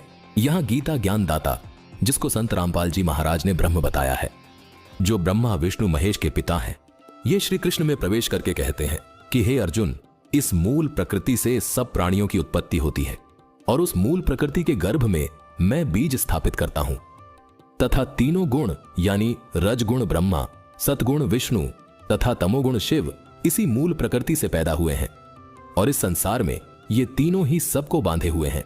अब संत रामपाल जी महाराज देवी भागवत पुराण से सिद्ध करते हैं कि ये मूल प्रकृति देवी दुर्गा जी हैं और इनके पति ब्रह्म हैं और इसी ब्रह्म और देवी दुर्गा से तीनों देवताओं ब्रह्मा, विष्णु, महेश की उत्पत्ति हुई है। देखिए, यह है देवी भागवत पुराण, जिसके 3 स्कंद के पृष्ठ 135 पर लिखा है। विष्णु जी कहते हैं कि ब्रह्मा और शंकर, देखो वे सभी सहचरियां भगवती की सेवा कर रही हैं, जो प्रभुत पुण्य वाले महान दानी एवं तपस्वी हैं। उन्हीं को कल्याण स्वरूपिणी भगवती भुवनेश्वरी के दर्शन मिलते हैं। रागी जन इनका दर्शन नहीं कर पाते। ये मूल प्रकृति है। यहां साफ लिखा है कि ये मूल प्रकृति है, मतलब देवी दुर्गा जी ही मूल प्रकृति हैं। इसका मतलब गीता जी अध्याय 14 के श्लोक 3 में वर्णित मूल प्रकृति यही देवी दुर्गा जी हैं। आगे और भी साफ होगा। देखिए, ये मूल प्रकृति अथवा देवी दुर्गा जी सदा परम पुरुष के साथ रहती हैं। ब्रह्मांड की रचना करके परम पुरुष को दिखाया करती है। आगे विष्णु जी ये भी कहते हैं कि परम पुरुष दृष्टा है, यह चराचर जगत दृश्य है और उन परम पुरुष की ये आदि शक्ति महामाया सबकी अधिष्ठात्री देवी है। यही संपूर्ण संसार की कारण है। ये वे ही दिव्यांगना है जिनके प्रलय वर्ण में मुझे दर्शन हुए थे। उस समय मैं बालक रूप में था। मुझे पालने पर ये झुला रही थी। वट वृक्ष के पत्र पर एक सुदृढ़ शैया बिछी थी। उस पर लेटकर मैं पैर के अंगूठे को अपने कमल जैसे मुख में लेकर चूस रहा था तथा बालकोचित अनेक चेष्टाएं करके खेल रहा था। मेरे सभी अंग अत्यंत कोमल थे। मैं बालक बनकर सोया था और ये देवी गाकर मुझे झुलाती थी। वे ही ये देवी हैं, इसमें कोई संदेह की बात नहीं रही।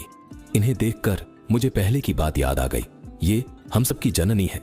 दर्शकों, देवी भागवत से यह बिल्कुल स्पष्ट हो गया कि मूल प्रकृति देवी दुर्गा को कहते हैं और मूल प्रकृति में बीज स्थापित करने वाला गीता ज्ञानदाता है, जो कि ब्रह्म है। और मूल प्रकृति यानी दुर्गा इसकी पत्नी है और ये दोनों ही ब्रह्मा, विष्णु, महेश के माता पिता हैं। दर्शकों, बहुत से श्रद्धालु शंका जाहिर करते हैं कि देवी दुर्गा का कोई पति नहीं है। दर्शकों, इस बारे में संत रामपाल जी महाराज ने बिल्कुल स्पष्ट प्रमाण भक्त समाज को दिखाए हैं। आइए आपको देवी भागवत के 3 स्कंद के अध्याय 5 से ये भी प्रमाणित कर देते हैं। ये है श्रीमद देवी भागवत भाग 1, खेमराज श्री कृष्णदास प्रकाशन, मुंबई, 3 स्कंद अध्याय 5 मंत्र 12, जिसमें लिखा है, शंकर जी देवी दुर्गा को कहते हैं कि हे जगदम्बिके, तुम अपनी इच्छा से जगत की उत्पत्ति और पालन करती हो और अपनी कला से ही इच्छा पूर्वक नाश कर सकती हो। अपने पति पुरुष से सदा रमण करती हो। दर्शकों, यहां बिल्कुल साफ लिखा है कि हे जगदम्बिके, आप अपने पति के साथ सदा रमण करती हैं। यहां स्पष्ट हो गया कि ब्रह्म देवी दुर्गा के पति देव यानी पति पुरुष हैं। आगे लिखा है कि हे शिवे, हम तुम्हारी गति नहीं जानते, हे जननी। यहां भी साफ लिखा है कि हे जननी यानी हमें पैदा करने वाली हो। लिखा है कि हे जननी, युवती भाव में भी प्राप्त हुए हमको चरण कमल की सेवा दीजिए। आपके चरण कमल की भक्ति के बिना सुख कहां है। हे माता, तुम्हारे चरणों को छोड़कर मेरी इच्छा कहीं भी नहीं होती है। इससे सिद्ध होता है कि संत रामपाल जी महाराज जो सृष्टि रचना बता रहे हैं उसमें तनिक भी शंका की गुंजाइश नहीं है। ये हमारे शास्त्र प्रमाणित कर रहे हैं। इन तीनों को एक एक गुण युक्त कर दिया। एक एक गुण युक्त कैसे किया? इस काल ने एक ब्रह्मांड के ऊपर टॉप मोस्ट प्लेस पर, शिखर में एक गुप्त स्थान बना रखे हैं। उस गुप्त स्थान में दुर्गा और इस काल के अतिरिक्त कोई नहीं जा सकता। तो वहां इसने 3 स्थान बना रखे हैं। उस गुप्त स्थान पर, गुप्त क्षेत्र में 3 स्थान बना रखे हैं। एक रजोगुण प्रधान क्षेत्र, एक सतोगुण प्रधान क्षेत्र, एक तमोगुण प्रधान क्षेत्र। जैसे किसी मकान में 3 कमरे हों, 3 कक्ष, एक कक्ष में अश्लील चित्र लगे हों और दूसरे में साधु संत फकीरों के, महापुरुषों के चित्र लगे हों और तीसरे में सूरवीरों के, शहीदों के चित्र लगे हों। जिसमें व्यक्ति उन अश्लील चित्र लगे हुए कक्ष में प्रवेश करेगा तो वहां जाकर उसका स्वभाव वैसा ही बन जाएगा, बट नेचुरल है। और फिर वो जाएगा उस जहां साधु संत फकीरों के चित्र लगे हैं उसमें जाता है तो उसका एकदम विचार भाव बहुत ही विनम्र हो जाता है और भाव बदल जाते हैं। ऐसे ही जब वो जिस कक्ष में सूरवीरों के, शहीदों के चित्र लगे हैं तो वहां जाते ही उसका अपने आप मनोबल उसी प्रकार का हो जाता है, स्वभाव बन जाता है। तो ठीक इसी प्रकार इन तीनों पुत्रों को, रजगुण युक्त ब्रह्मा जी को जब कैसे बनाया कि दुर्गा को अपनी पत्नी रूप में, इस श्री देवी को पत्नी रूप में रखा। जब ये रजोगुण प्रधान क्षेत्र में निवास करने लगे तो उस समय इस क्षर पुरुष ने, ज्योति निरंजन ने अपने 5 मुख बना लिए और वहां रहने लगे। इन दोनों के संयोग से जो पुत्र उत्पन्न हुआ वो पंचमुखी हो गया।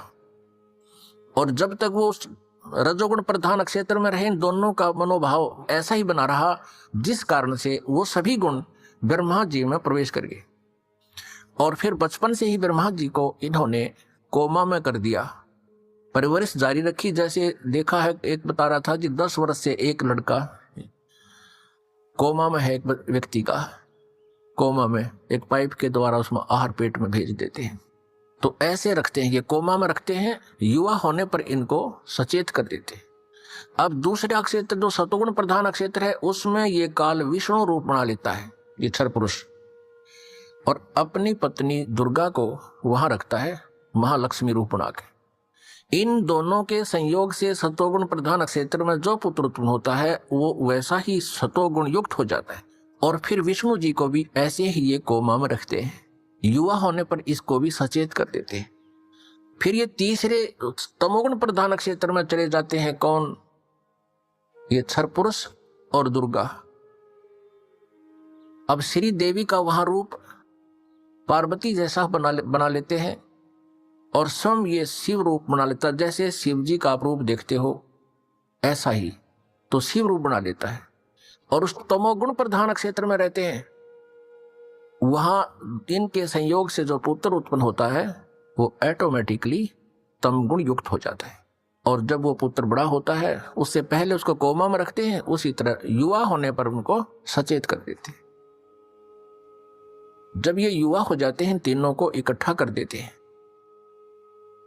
इकट्ठा करके फिर ये काल क्या कहता है, जब ये तीनों पुत्र युवा हो गए और कार्य करने योग्य हो गए, सृष्टि की स्थिति ये संभालने योग्य हो गए, तब इस काल ने क्षर ब्रह्म ने, क्षर पुरुष ने कहा अपनी पत्नी दुर्गा से कि आज के बाद मैं किसी के समक्ष अपने ओरिजिनल वास्तविक रूप में नहीं आऊंगा, ये मेरी प्रतिज्ञा है। और आप जाओ नीचे इन लोकों में, 21 ब्रह्मांडों में, और संभालो सारी सृष्टि को। अब दुर्गा ने कहा कि जो निरंजन मैं तेरे बस पड़ गई हूं, अपने पैर पे मैंने आपको कुल्हाड़ा मार रखा है, कुल्हाड़ी मार ली, अब तू जैसे नाच नचाएगा मुझे नाचना पड़ेगा।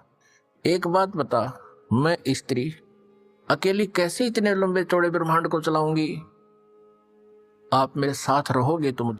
तब उसने कहा कि मैं गुप्त रहूंगा, कभी किसी के समक्ष नहीं आऊंगा, अपनी योग माया से छुपा रहूंगा, लेकिन मैं तेरा सहयोग पल पल पर देता रहूंगा।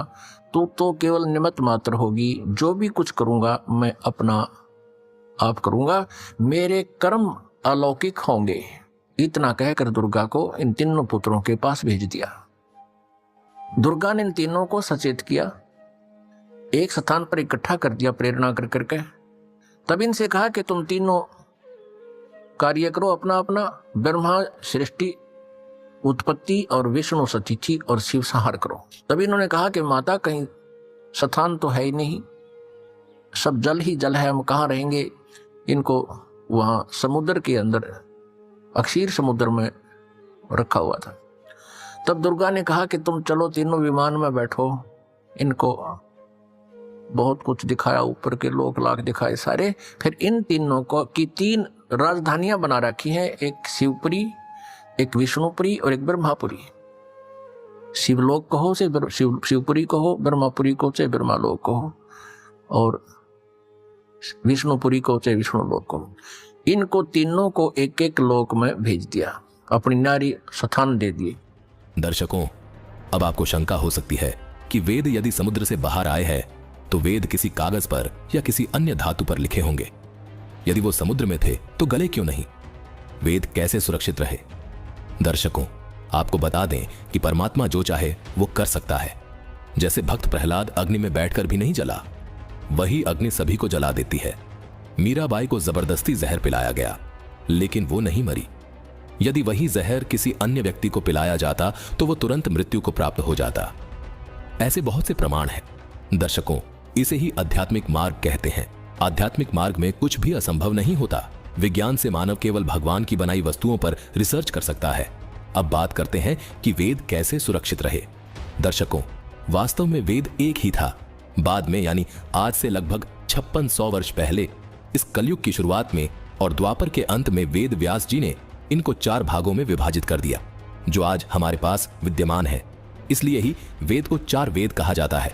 जब वेद एक था तब भी वेद में यही ज्ञान था, और जब यही एक वेद 4 भागों में विभाजित हुआ तब भी वेदों में वही ज्ञान है। सागर मंथन के दौरान काल ब्रह्म ने वेद समुद्र में छुपा दिए थे। इसलिए कहा जाता है कि वेद समुद्र में पाए गए थे। जो वेद काल ब्रह्म ने समुद्र में छुपाया था, उसमें से काल ब्रह्म ने सूक्ष्म वेद वाला ज्ञान नष्ट कर दिया था, ताकि किसी को पूर्ण परमात्मा का पता न चल सके। किसी को यह न पता चल सके कि पूजा करने योग्य केवल पूर्ण परमात्मा कबीर साहिब जी है। किसी को यह न पता चल सके कि यह ब्रह्म खाने वाला भगवान है, यानी काल है। जब ब्रह्मा विष्णु महेश द्वारा सागर मंथन किया गया, उसके बाद वेद बाहर आए। दर्शकों, वेद ऐसे कागज पर लिखे गए थे जो केवल दिव्य दृष्टि से ही देखे जा सकते थे। वो कागज न तो अग्नि से जलते हैं और न ही जल में गलते हैं। ब्रह्मा विष्णु महेश और देवी दुर्गा, यानी इन तीनों की माता की दिव्य दृष्टि काल ब्रह्म, यानी इन तीनों के पिता ने खोल दी थी, जिस कारण से उनको वह वेद दिखाई दिए। देवी दुर्गा ने वेद ब्रह्मा जी को दिए। ब्रह्मा जी ने उनको पढ़ा और पढ़कर ऋषियों को सुनाया, क्योंकि ऋषियों को दिव्य दृष्टि प्राप्त नहीं थी। ब्रह्मा जी ने ऋषियों को अपनी दिव्य दृष्टि से देख देख कर पढ़ पढ़ कर ज्यों का त्यों सुनाया। ऋषि इतने बुद्धिमान थे कि उन्होंने वेदों को बार बार सुनकर कंठस्थ याद कर लिया। जिस भी ऋषि ने 4 वेदों को कंठस्थ याद किया, वो चतुर्वेदी कहलाया। जिसने 3 वेदों को कंठस्थ याद किया वो त्रिवेदी कहलाया। जिसने 2 वेदों को कंठस्थ याद किया वो द्विवेदी कहलाया। आगे यही ऋषि वेदों को बोल बोल कर एक दूसरे को सुनाते रहे। कुछ समय बाद सभी ऋषि डगमग हो गए, जिस कारण से लोगों को वेद ज्ञान याद रहना भी बंद हो गया, जिस वजह से वेद ज्ञान तकरीबन खत्म हो गया। 5600 वर्ष पहले यानी कलयुग की शुरुआत में और द्वापर के अंत में व्यास जी को दिव्य दृष्टि प्रदान की गई। वेद व्यास जी ने इनको ताड़ के पत्तों पर लिखा और 4 भागों में बांट दिया। 18 पुराण भी श्री व्यास जी ने लिखे। आगे चलकर फिर वेदों और पुराणों को कागज पर उतारा गया, जो आज हमारे पास उपलब्ध है, यानी हमारे हाथों में है। आप विचार कीजिए, जैसे श्री रामचरितमानस यानी रामायण त्रेता के अंत में हुई थी, उसके कई लाख वर्ष पहले यानी 7-8 लाख वर्ष पहले घटी घटना रामायण को श्री तुलसीदास जी ने अपनी दिव्य दृष्टि से सारी व्यवस्था जो चल रही थी उसको वीडियो की तरह देखकर अपने शब्दों में लिख दिया, जो आज सभी को मान्य है। पूरा हिंदू समाज उसी पर आधारित है।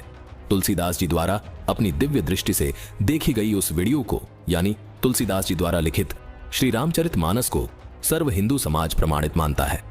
ऐसे ही महाभारत के युद्ध के कई वर्षों बाद वेद व्यास जी ने उसी दिव्य दृष्टि से महाभारत युद्ध के दौरान हो रही बातचीत को ज्यों का त्यों देखा और उसको लिपिबद्ध कर दिया, जो सर्व हिंदू समाज को श्रीमद् भगवत गीता के रूप में स्वीकार्य है। कहने का भावार्थ यही है दर्शकों कि भगवान के किसी भी कार्य पर संदेह करना ना समझी होगी। आइए पुनः सुनते हैं सृष्टि रचना का शेष प्रकरण। फिर इनसे कहा कि तीनों से कहा कि जाओ तुम सागर मंथन करो। आदेश दुर्गा को देता है ये ब्रह्म सरपुरुष क्षर ब्रह्म, और दुर्गा इन बच्चों से कह देती है कि जाओ तुम सागर मंथन करो। आगे से काल ने सब व्यवस्था कर रखी थी। प्रथम बार जो सागर मंथन हुआ, इस काल ने क्या किया कि अपने श्वासों से 4 वेद छुपा दिए उसमें समुद्र में। सागर मंथन करने से वो 4 वेद बाहर आए, लिपिबद्ध हुए वे। जैसे दूध का प्रारूप कुछ होता है, उसमें जामन लगा देते हैं, दही बनती है, दही को रिड़कते हैं तो मक्खन का कुछ और ही प्रारूप होता, फिर दोबारा लस्सी में नहीं मिल सकता। तो इस प्रकार वो 4 वेद अपने आप बहुत सुंदर कमल के फूलों पर रखे हुए आए। ब्रह्मा ने 4 उठा लिए। अब वो वेद लेकर आए तो दुर्गा ने आकाशवाणी काल ने बता दिया था कि ब्रह्मा को कहो ये वेद पढ़े और मैं उसको अंदर से प्रेरणा कर करके कुछ अर्थ बताऊंगा। तो ब्रह्मा ने उससे पहले, ब्रह्मा और विष्णु और शिव वेद पढ़ने से पहले तीनों दुर्गा से पूछा करते थे कि माता हमारा पिता कौन है। दुर्गा को काल ने मना कर दिया था कि तुम मेरा भेद नहीं बताओगी। उसी समय ये कह दिया था कि तुम मेरे बारे में किसी को नहीं बताएगी, नहीं तो तेरी खैर नहीं है। अब उस काल के डर से, ज्योति निरंजन क्षर पुरुष के डर से दुर्गा ने सब भेद गुप्त रखा। अपने पुत्रों को बताया, बेटा तुम्हारा कोई पिता नहीं, मैं ही तुम्हारी माता हूं, मैं ही तुम्हारा पिता हूं, मैं ही सारी सृष्टि की रचनहार हूं। तो बच्चों ने मान लिया जैसे मां बताती है। जब ब्रह्मा जी ने वेदों को पढ़ा, उसमें देखा कि सृष्टि रचनहार तो कोई और है, वो परम अक्षर ब्रह्म है। ब्रह्मा ने पूछा, माता ये वेद कैसे मिले हमारे को? दुर्गा ने कहा, ये भगवान ने दिए हैं भाई, ये गॉड गिवन है। अच्छा, तो फिर ब्रह्मा ने कहा, माता वेदों में लिखा है कि परमात्मा साकार है, मनुष्य सदृश है, सह शरीर है, और आप कह रही हो कि तुम्हारा कोई पिता नहीं। वेदों में लिखा है कि उसी ने सब को सब की रचना की है, सबका रचनहार है, कुल का मालिक है। तो अब वेद झूठे नहीं हो सकते क्योंकि गॉड गिवन बता रही आप। अब दुर्गा फंस गई। अपना आत्मा कितनी झूठ बोल ले, सच्चाई ऊपर आए बिना रहा नहीं करती। कहते हैं चोर चोरावे तुम बड़ी गाड्डे पानी में, वह गाड्डे वह ऊपर आवे, में सच्चाई छनी नहीं।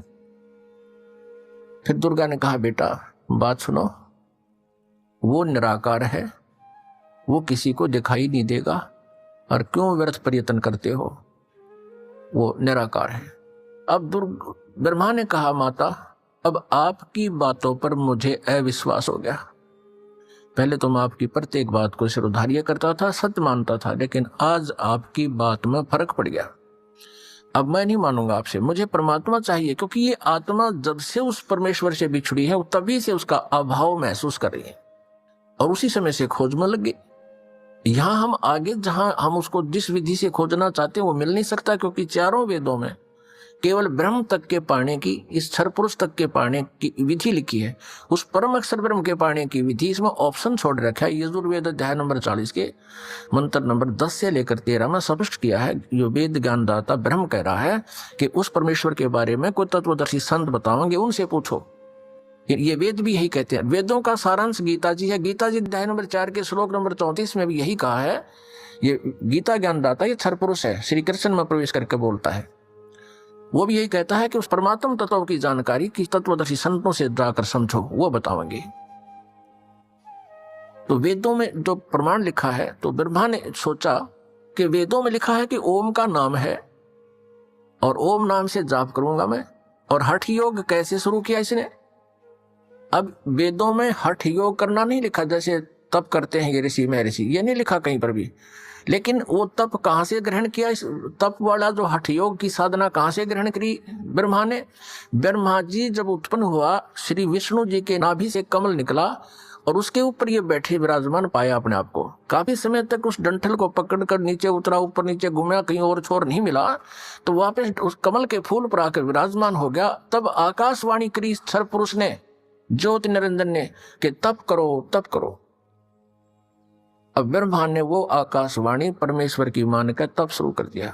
जब इसने 1000 वर्ष तक तप कर लिया, फिर आकाशवाणी हुई कि सृष्टि करो। अब तप से बैटरी चार्ज होगी। तो अब ब्रह्मा जी ने सोचा, वेदों में जो लिखा है ये भी भगवान की वाणी, और जो मैंने सुना हुआ भी भगवान की वाणी। अब वेदों में जो ज्ञान है वो परमेश्वर परम अक्षर ब्रह्म का दिया हुआ है। 5 वेद दिए थे परमेश्वर ने इस क्षर पुरुष को, इसके अंतःकरण में फीड कर दिए थे। अब जैसे किसी अंतःकरण में फीड कर दिए तो समय रख दिया परमात्मा ने, उसके बाद वो अपने आप बाहर आने थे वो बाहर, 5 आगे। लेकिन इसने देखा पढ़ करके 5वें वेद में बहुत जानकारी थी परम पिता की, सत्य पुरुष की, परम अक्षर ब्रह्म की। इसने उसको नष्ट कर दिया और 4 वेद दे दिए। अब चारों वेदों को ब्रह्मा जी ने पढ़ा तो कहा, माता इसमें ओम नाम लिखा है और मैं परमात्मा को पाऊंगा। दुर्गा ने कहा कि यदि तेरा पुत्र पिता तुझे नहीं मिला तो कहां जा रहा है, तो तू क्या करेगा भाई अगर तेरे को तेरा पिता नहीं मिला? क्योंकि उसने प्रतिज्ञा कर रखी है तुम्हें दर्शन नहीं देगा। ब्रह्मा ने कहा कि मैं तुझे अपनी शकल नहीं दिखाऊंगा यदि भगवान नहीं मिला, क्योंकि वेदों में लिखा ओम। यजुर्वेद अध्याय नंबर 40 के मंत्र नंबर 15 में स्पष्ट किया कि ओम कर्तु समर कल्वे समर कर्तुम समर। इसलिए ये ओम नाम है क्षर पुरुष का, ब्रह्म तक का, क्षर ब्रह्म का। और परम अक्षर ब्रह्म के बारे में वेदों में ज्ञान नहीं है साधना का, लेकिन उसकी महिमा बहुत लिखी है। 3 वेदों को पढ़ने वालों ने परमात्मा की महिमा तो पूर्ण परमात्मा वाली ग्रहण कर ली और साधना इस ब्रह्म वाली कर ली। जानकारी परम अक्षर ब्रह्म की अधिक है, जिसको परम अक्षर ब्रह्म कहते हैं, सत्य पुरुष भी कहते हैं। लेकिन उसके पाने का मेथड नहीं है, वे ऑफ वर्शिप नहीं है। वे ऑफ वर्शिप यानी पूजा की विधि केवल ब्रह्म तक की है, वो ओम नाम है। गीता जी अध्याय नंबर 17 के श्लोक नंबर 23 में 3 मंत्र के जाप का प्रावधान है। ओम तत्सत इति निर्देशः ब्रह्मणे त्रिविध समर्थ है। और गीता जी अध्याय नंबर 15 के श्लोक नंबर 1 से 4 में और 16 और 17 में विस्तार से विवरण दिया गया है कि इस संसार रूपी वृक्ष के तना कौन है, जड़ कौन है और शाखा कौन है, डार कौन है, पत्ते क्या है। इनको जो जानता है वो तत्वदर्शी संत है। और उसमें 16 और 17 श्लोक में 15वें अध्याय के गीता जी में सरपुरुष, अक्षर पुरुष और परम अक्षर ब्रह्म, यानी उस उत्तम पुरुष है तो अन्य, इन सरपुरुष और अक्षर पुरुष से कोई अन्य है वो परम अक्षर ब्रह्म है। गीता जी अध्याय नंबर 8 के श्लोक नंबर 1 में अर्जुन ने पूछा कि आप जी ने जो अध्याय नंबर 7 के मंत्र 29 में जिस तत्ब्रह्म के बारे में कहा प्रभु वो किम तत्ब्रह्म, उसका उत्तर गीता ज्ञानदाता ने 8वें अध्याय के 3रे श्लोक में दिया है कि वो परम अक्षर ब्रह्म है और वही सबका सृष्टि रचनहार है। तीनों लोकों में प्रवेश करके सबका धारण पोषण करता है, 15वें अध्याय के 17वें श्लोक में स्पष्ट किया है। तो वो परम अक्षर ब्रह्म है। उसकी जानकारी वेदों में पाने की नहीं है, वो तो तत्वदर्शी संत बताएगा, ये दास बताएगा, परमात्मा ने भेजा है उस इसी उद्देश्य से। वो ना होने से ब्रह्मा जी ने ओम नाम का जाप किया, 4 युग तक समाधि लगाकर हठ योग भी किया। तब दुर्गा ने अपने वचन से एक लड़की उत्पन्न की और उससे कहा कि बेटी आप जाओ और ब्रह्मा को जो समाधिस्थ है उसको उठाओ और कहो कि आपको माता याद कर रही है, तेरे बिना सृष्टि नहीं रची जा रही। अब 4 युग जब बीत गए, आकाशवाणी की दुर्गा को सरपुरुष ने कि दुर्गा सृष्टि रचो। दुर्गा ने कहा, प्रकृति देवी ने कहा कि आपका ज्येष्ठ पुत्र आपकी खोज में गया है, मेरे मना करते करते भी गया है। तब आकाशवाणी से कहा उस काल ने, सरपुरुष ने, कि उसको बुलाओ, मैं कभी दर्शन नहीं दूंगा। तब वो लड़की वहां भेजी। लड़की ने जाकर के देखा कि आवाज लगाई, ब्रह्मा उठा नहीं। तब दुर्गा से अपना आकाश यानी अंदर से अंतःकरण से फोन किया, टेलीफोन किया कि माता ये उठ नहीं रहा, अब क्या करूं, बहुत आवाज लगा ली। दुर्गा ने कहा कि तू इसके चरण स्पर्श कर। चरण स्पर्श करते ही ब्रह्मा की आंखें यानी समाधि टूट गई। सामने देखा युवा लड़की को।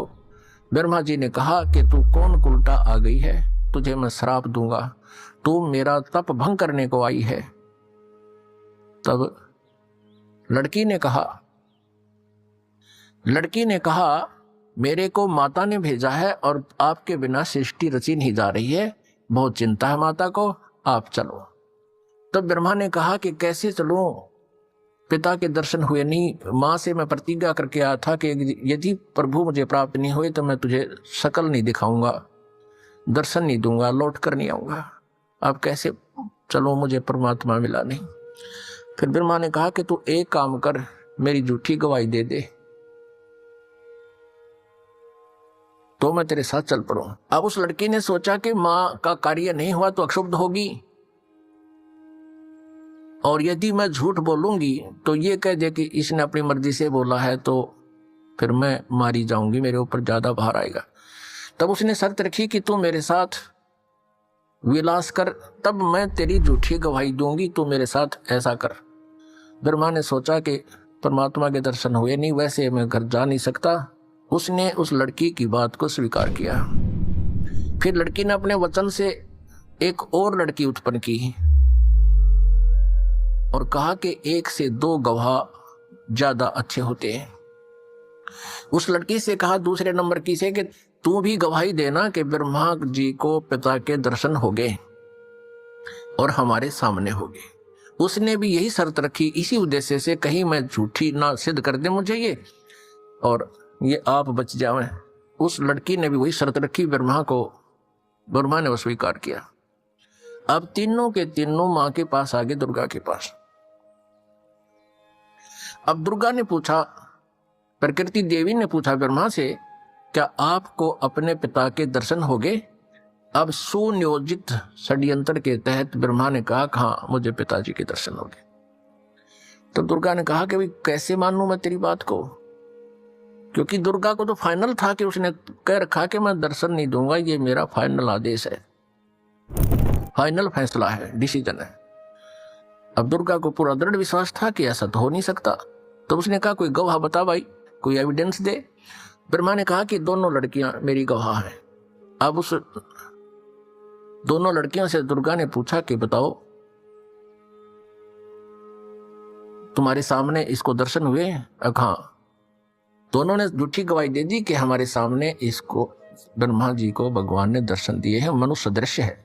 क्योंकि वेदों में लिखा है, यजुर्वेद अध्याय नंबर 5 के श्लोक नंबर 1 में और 5 के मंत्र नंबर 8 में, तो 8 में तो 3 बार लिखा भगवान के विषय में, और यजुर्वेद अध्याय नंबर 5 के श्लोक नंबर 1 मंत्र में 2 बार लिखा, अग्ने तनुरसी विष्णुवे तवा सोमस्य तनुरसी। परमात्मा सहशरीर है, उस परमेश्वर का सबके धारण पोषण करने के लिए उस अमर पुरुष का शरीर है। और ऋग्वेद मंडल नंबर 1 सूक्त नंबर 31 स्पष्ट किया है कि वो नरवत अग्नि, मनुष्यवत, मनुष्य के समान है वो परमात्मा। तो ब्रह्मा को वेदों से तो पता था कि भगवान मनुष्य जैसा है, उधर से उनको समझा दिया, तुम नो बता दियो भगवान मनुष्य जैसा है। अब दुर्गा को सभी ने जब गवाही दे दी तो दुर्गा असमंजस में पड़ गई कि मेरे को तो वो कह रहा था मैं दर्शन दूंगा ही नहीं, और इन बच्चों को दर्शन दे दिए। अब दुर्गा अपने मन में दुखी होकर दूर जा बैठी और कहने लगी कि आप तो बहुत झूठे हो, आकाशवाणी अपने इंटरनेट कनेक्शन कर लिया। ऐसे ही कर लेते हैं बातें जब जिनकी भक्ति से दो सिद्धियां प्राप्त हो जाती हैं, दूसरे से दूर देश में बैठकर भी बातें की जा सकती हैं। अब दुर्गा ने कहा कि आप झूठे हो, आप झूठ भी बोलते हो, संभालो अपने काम को, आप ही करो, मुझे कुछ कहते हो, बच्चों को कुछ कहा है। तब उस आकाशवाणी की उस काल ने, ब्रह्म ने, क्षर ब्रह्म ने कि तीनों झूठ बोल रहे हैं, मैंने कोई दर्शन नहीं दी।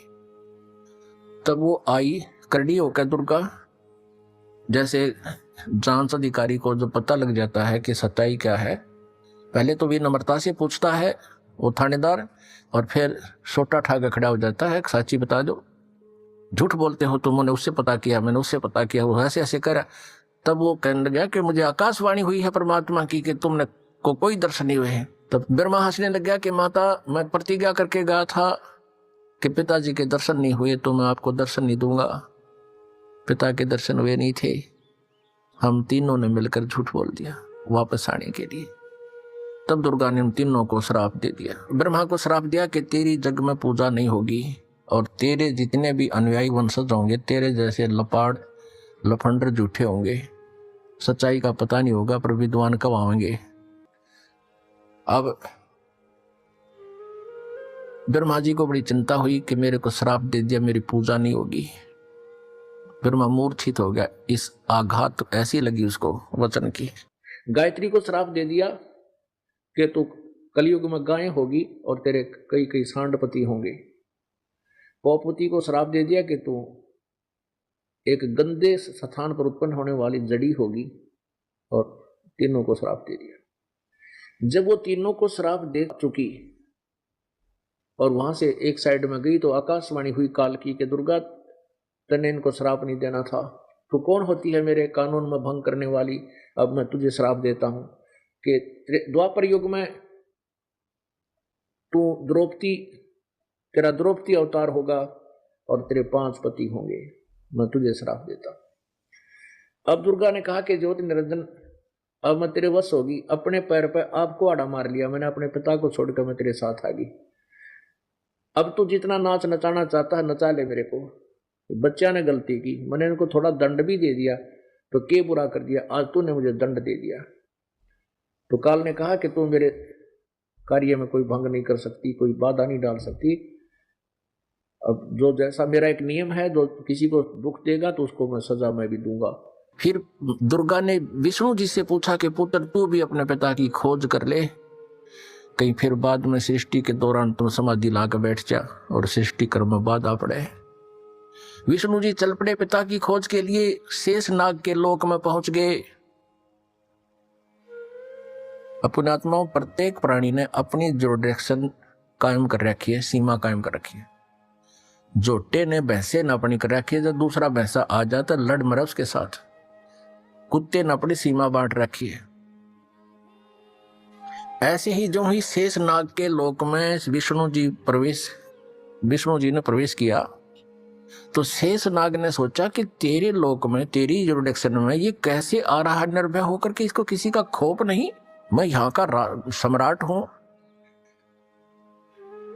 अब जो ही विष्णु जी निकट आए तो उसने 1000 फन ऐसे फैला लिए शेष नाग ने, और 1000 फनों से विष का फुहारा छोड़ दिया। जैसे धुंध हो जाती है, ऐसे विष्णु जी के चारों तरफ उस विष के फुहारे की धुंध होगी, और श्री विष्णु जी के शरीर पर, पूरे शरीर पर ऐसा पेंट हो गया काला, उस विष से काला शरीर हो गया। अब विष्णु जी ने देखा कि इस नाग ने ये क्या कर दिया, मैंने इसको कुछ कहा नहीं, आगंतुक के साथ ये ऐसा दुर्व्यवहार करता है, मैंने इसको कुछ कहा नहीं, कोई इसको हानि पहुंचाई नहीं, मैं तो अपना कोई किसी खोज में आया था और इसका इतना दिमाग खराब है। अब विष्णु जी ने सोचा कि ला इसको खत्म कर देता हूं, इस नाग कीड़े को। जो ही शेष नाग को मारने के लिए आगे को चले विष्णु जी, आकाशवाणी की उस ब्रह्म ने, क्षर पुरुष ने, इनके पिता ने, कि विष्णु तुम ऐसे एक दूसरे को मारते रहोगे तो सृष्टि कैसे चलेगी, तुम वापस जाओ, और कहीं पर मैं कभी किसी के सामने नहीं आऊंगा, मैं दर्शन नहीं दूंगा किसी को। मेरी उपलब्धि कोई नहीं कर सकता, और जाके अपनी माता को सच सच बता दे कि मुझे दर्शन नहीं हुए। यदि तू झूठ बोलेगा तो तेरा भी हरास ब्रह्मा जैसा होगा। और इस शेष नाग ने जो तेरे साथ अभद्र व्यवहार किया है, इसका ऑयल, इसका टिट फॉर टैट, यानी इसका बदला तू द्वापर युग में श्री कृष्ण रूप में जाएगा, तब तू इसका बदला लेना। और अब इसको कुछ मत कहे। विष्णु जी को जब आकाशवाणी हुई, उसने परमात्मा की आकाशवाणी मान के वापस माँ के पास आ गया। दुर्गा ने पूछा, बेटा तूने अपने पिता के दर्शन हुए? विष्णु जी ने कहा कि नहीं माता, मुझे कोई दर्शन नहीं हुए। और माता ने पूछा, फिर तेरा हाल ऐसा कैसा हो गया कि ऐसे ऐसे शेष नाग के लोक में चलाएगा? उसने मेरे साथ ऐसा किया और आकाशवाणी में कहा है कि इसको अब मत मार, द्वापर युग में जब तू श्री कृष्ण रूप में जाएगा तब तुझे इसका बदला दिलाऊंगा। अब दुर्गा ने विष्णु जी को सीने से लगा लिया कि बेटा तेरे को सतिथि का विभाग दिया जाएगा और तेरी पूजा जगमग होगी और तू बहुत सच्चा व्यक्ति है।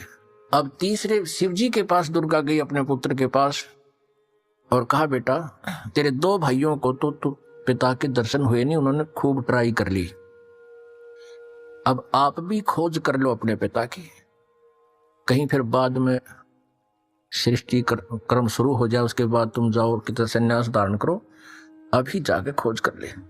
भगवान शिव जी ने, शंकर ने समझदारी की, कहा माता जब मेरे 2 बड़े भाइयों को पिता के दर्शन नहीं हुए, ब्रह्मा जी ने तो 4 युग समाधि भी लगाई और विष्णु जी ने वैसे घूम घाम कर ढूंढना चाहा, तो मैं तो ट्राई ही नहीं करता माता, पर मुझे एक वरदान दे दो। दुर्गा से शिव जी ने कहा, तमोगुण शिव ने कहा कि मुझे एक वर दे दो माता कि मेरी मृत्यु कभी ना हो, मैं अमर हो जाऊं। अब दुर्गा ने कहा कि बेटा, श्री देवी ने कहा कि पुत्र यहां ऐसा नहीं हो सकता, जिसका जन्म है उसकी मृत्यु होगी ही होगी, ये मेरे बस से बाहर की बात है, लेकिन मैं तुझे एक विधि बताती हूं जिससे तेरी आयु सबसे अधिक हो जाएगी। तो भगवान शिव ने कहा कि माता वही कृपा कर दो।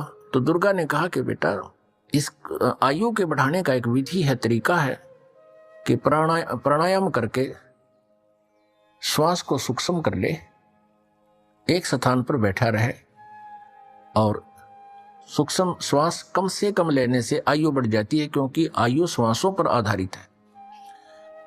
तो भगवान शंकर ने यही सिरोधार्य किया, जैसे आप किया गया। आप देखते हो ज्यादातर भगवान शिव जी समाधिस्थ रहते हैं, इनकी आयु भी सबसे लंबी है। 7 ब्रह्मा की मृत्यु के उपरांत एक विष्णु जी की मृत्यु होगी, 7 विष्णु जी की मृत्यु के उपरांत एक शिव जी की मृत्यु होगी, तमोगुण शिव की। इसकी इतनी लंबी आयु। और एक ब्रह्मा जी की आयु कितनी है? ब्रह्मा जी का एक दिन, रजगुण ब्रह्मा जी का एक दिन 1000 चतुर्युग का होता है।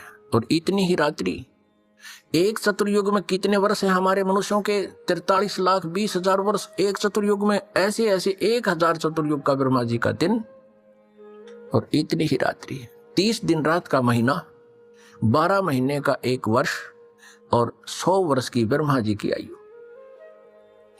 इससे 7 गुना विष्णु जी की, सतगुण विष्णु जी की, और विष्णु जी से 7 गुना तम गुण शिव जी की।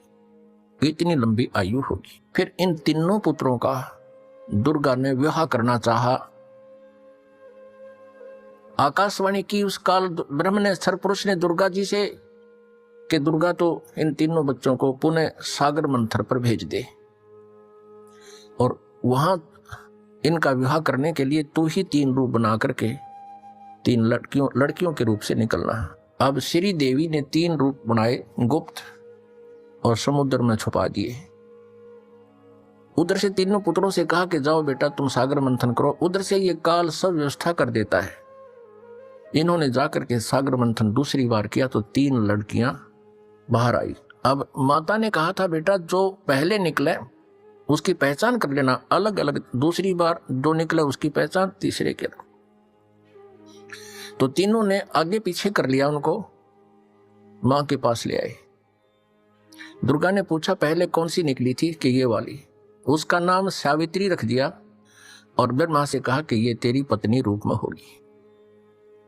दूसरी को कहा तेरा नाम लक्ष्मी होगा और विष्णु जी से उसका विवाह कर दिया। और तीसरी से कहा कि तेरा नाम उमा होगा और उसका विवाह शिव जी से कर दिया। दर्शकों, आपने देखा कि श्री दुर्गा देवी जी ने अपने तीनों पुत्रों का विवाह कितनी सादगीपूर्ण तरीके से किया। लेकिन वर्तमान में ये सब जो हो रहा है, ये हमारी ओछी मानसिकता की उपज है। क्या ये सब सभ्य समाज को शोभा देता है? गली नुक्कड़ चौराहों पर नाचती महिलाएं, कानों के पर्दे हिला देने वाली डीजे की ये आवाज,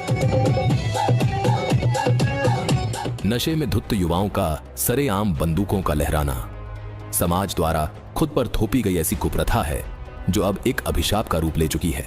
दर्शकों, समाज द्वारा बनाई गई इन मनमानी रिवाजों का दुष्परिणाम ये निकल रहा है कि लोग बेटी को गर्भ में ही खत्म करके महापाप के भागी बन रहे हैं।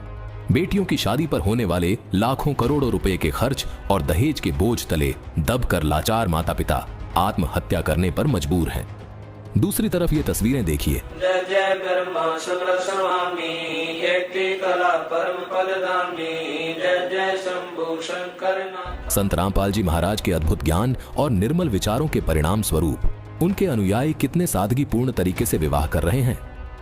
दर्शकों, संत रामपाल जी महाराज इतनी सादगी से विवाह क्यों करवाते हैं और संत रामपाल जी महाराज का मूल उद्देश्य क्या है, ये जानने के लिए पढ़िए पुस्तक जीने की राह, जिसको आप निशुल्क डिस्क्रिप्शन बॉक्स में दिए गए लिंक से डाउनलोड कर सकते हैं। दर्शकों, संत रामपाल जी महाराज द्वारा एक स्वच्छ और सत्य सनातनी समाज तैयार किया जा रहा है। संत रामपाल जी महाराज की अगुवाई में आदि सनातन पंथ पर चलते हुए आदि सनातन धर्म फिर से प्रतिष्ठित होगा। अब यहाँ से इस एक ब्रह्मांड में काल सृष्टि प्रारंभ हुई। इस स्थर पुरुष का परिवार प्रारंभ हुआ। इससे सुर और असुर उत्पन्न हुए। और पुण्यात्मा, जो पुराणों में हम सागर मंथन सुनते हैं कि 14 रत्न निकले, भगवान शिव ने विष को ग्रहण किया, वो तो बहुत बाद की बातें हैं। तो पहले ये इस प्रकार सागर मंथन हुए थे। वो इन वेदों में, इन पुराणों में नहीं है, वो सूक्ष्म वेद में है, 5वें वेद। पुण्यात्माओं, अब ये है वो सृष्टि रचना।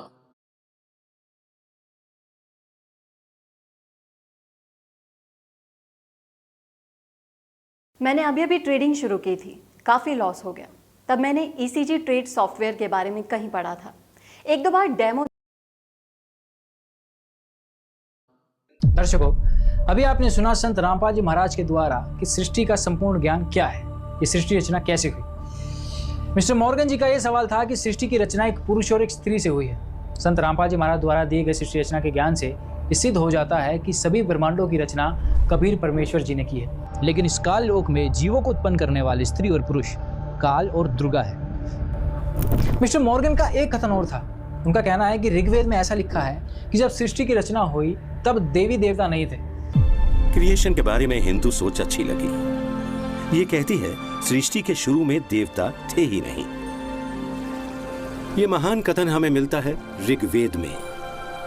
दर्शकों, सृष्टि रचना के ज्ञान से स्पष्ट हो जाता है कि काल और देवी दुर्गा ने सबसे पहले ब्रह्मा, विष्णु और शिव की उत्पत्ति की थी और उसके बाद देवी देवता और संपूर्ण प्राणियों की, जिससे सिद्ध होता है कि सृष्टि के प्रारंभ में देवता नहीं थे।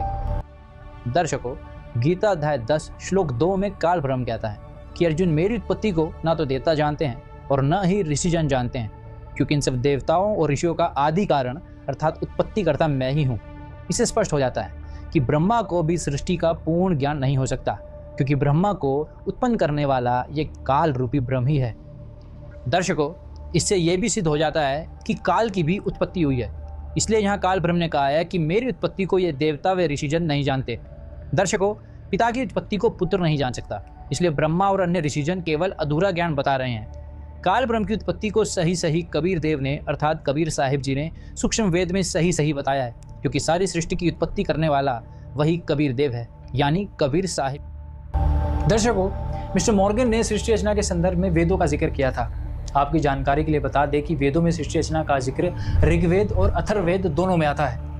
ये बात संत रामपाल जी महाराज अपने सत्संग में हमेशा से बताते आए हैं और वो साथ ही साथ वेदों से भी प्रमाणित करते आए हैं। आइए देखते हैं कि संत रामपाल जी महाराज ने क्या बताया है। दर्शकों, जो सृष्टि रचना संत रामपाल जी महाराज ने बताई है, वो सृष्टि रचना सूक्ष्म वेद से प्रमाणित है। अब आपको वेदों से भी सृष्टि रचना प्रमाणित करते हैं ताकि आपको पता चले कि सूक्ष्म वेद कितना प्रमाणित है। दर्शकों, आपको सभी सदग्रंथों से प्रमाण इसलिए दिखाए जा रहे हैं ताकि सूक्ष्म वेद की सत्यता पर कोई भी किसी भी प्रकार की शंका न कर सके, क्योंकि गीता, वेद व पुराणों का संपूर्ण ज्ञान भी सूक्ष्म वेद में ही है। कि परमेश्वर कबीर जी चारों युगों में आते हैं और वे स्वयं ही आकर के सत्य मार्ग को प्रचार करते हैं, पर सत्य मार्ग का तत्व ज्ञान का प्रचार करते हैं। जब परमेश्वर सतयुग में आते हैं, उनका नाम सत्य सुकृत होता है और वो छोटी ही आयु में, बिल्कुल छोटी सी आयु में 2-3 वर्ष के ही वो सह शरीर आते हैं, कमल के फूल पर शिशु रूप धारण करते हैं। तो वो लीला में शरीर में जब छोटी आयु दिखा रहे होते हैं, 2-3 वर्ष के ही, छोटी सी युगों में आपको सभी सदग्रंथों से प्रमाण इसलिए दिखाए जा रहे हैं ताकि सूक्ष्म वेद की सत्यता पर कोई भी किसी भी प्रकार की शंका न कर सके, क्योंकि गीता, वेद व पुराणों का संपूर्ण ज्ञान भी सूक्ष्म वेद में ही है। कि परमेश्वर कबीर जी चारों युगों में आते हैं और वे स्वयं ही आकर के सत्य मार्ग को प्रचार करते हैं, पर सत्य मार्ग का तत्व ज्ञान का प्रचार करते हैं। जब परमेश्वर सतयुग में आते हैं, उनका नाम सत्य सुकृत होता है और वो छोटी ही आयु में, बिल्कुल छोटी सी आयु में 2-3 वर्ष के ही वो सह शरीर आते हैं, कमल के फूल पर शिशु रूप धारण करते हैं। तो वो लीला में शरीर में जब छोटी आयु दिखा रहे होते हैं, 2-3 वर्ष के ही, उसी समय से उस विद्वान, वेदों के जो प्राकांड विद्वान माने जाते हैं, उन ऋषियों महर्षियों के छक्के छुड़ा देते हैं और वो दांतों तले उंगली दबाते हैं, उनकी विशेष चर्चा का विषय बन जाते हैं। लेकिन उस बालक को, उस परमेश्वर के ज्ञान को वो ऋषि जन स्वीकार नहीं करते। परमात्मा कबीर जी जब युवा होते हैं शरीर के लीला में शरीर में, तो उनका बहुत ऋषियों के साथ, जैसे ये मनु जैसे महापुरुष, उनके साथ बातचीत होती है, उनके साथ चर्चा होती है। तो चर्चा में परमेश्वर उनको पराजित कर देता है। अब मनु जी से परमात्मा ने प्रश्न किया कि आप प्रभु को किस रूप में, किस फॉर्म में मानते हो। मनु जी ने कहा कि मैं परमात्मा को निराकार और साकार दोनों रूपों में मानता हूं और वेदों में कहीं पर भी परमात्मा साकार नहीं दिखा है, परमात्मा वास्तव में निराकार ही है। समाधि दशा में उसका केवल प्रकाश देखा जा सकता है। परमात्मा कहते थे, एक ज्ञान नेत्रहीनो, एक तरफ आप कहते हो कि परमात्मा का प्रकाश देखा जाता है, उधर से कह रहे हो कि परमात्मा पूर्ण रूप से निराकार है। ये पृथ्वी चांद सितारे ये भगवान नहीं है, ये तो भगवान की द्वारा रची गई एक सृष्टि है। परमात्मा सृष्टा न्यारा है, तुम्हारी बुद्धि पर पत्थर पड़े हुए। और बहुत अच्छी तरह चर्चा करते हैं, वेदों को बताते हैं कि यजुर्वेद अध्याय नंबर 5 के मंत्र नंबर 1 में लिखा है, अग्नि तनुषि विष्णुवे तो सोम से तनुषि, वो परमात्मा सह शरीर है और उस परमेश्वर का, उस अमर पुरुष का सबके पालन धारण पोषण करने के लिए, यहाँ करके संभालने के लिए भी उस परमेश्वर का एक शरीर है। तो परमात्मा कहते हैं, कहा करते थे कि मैं ही वो परमेश्वर हूं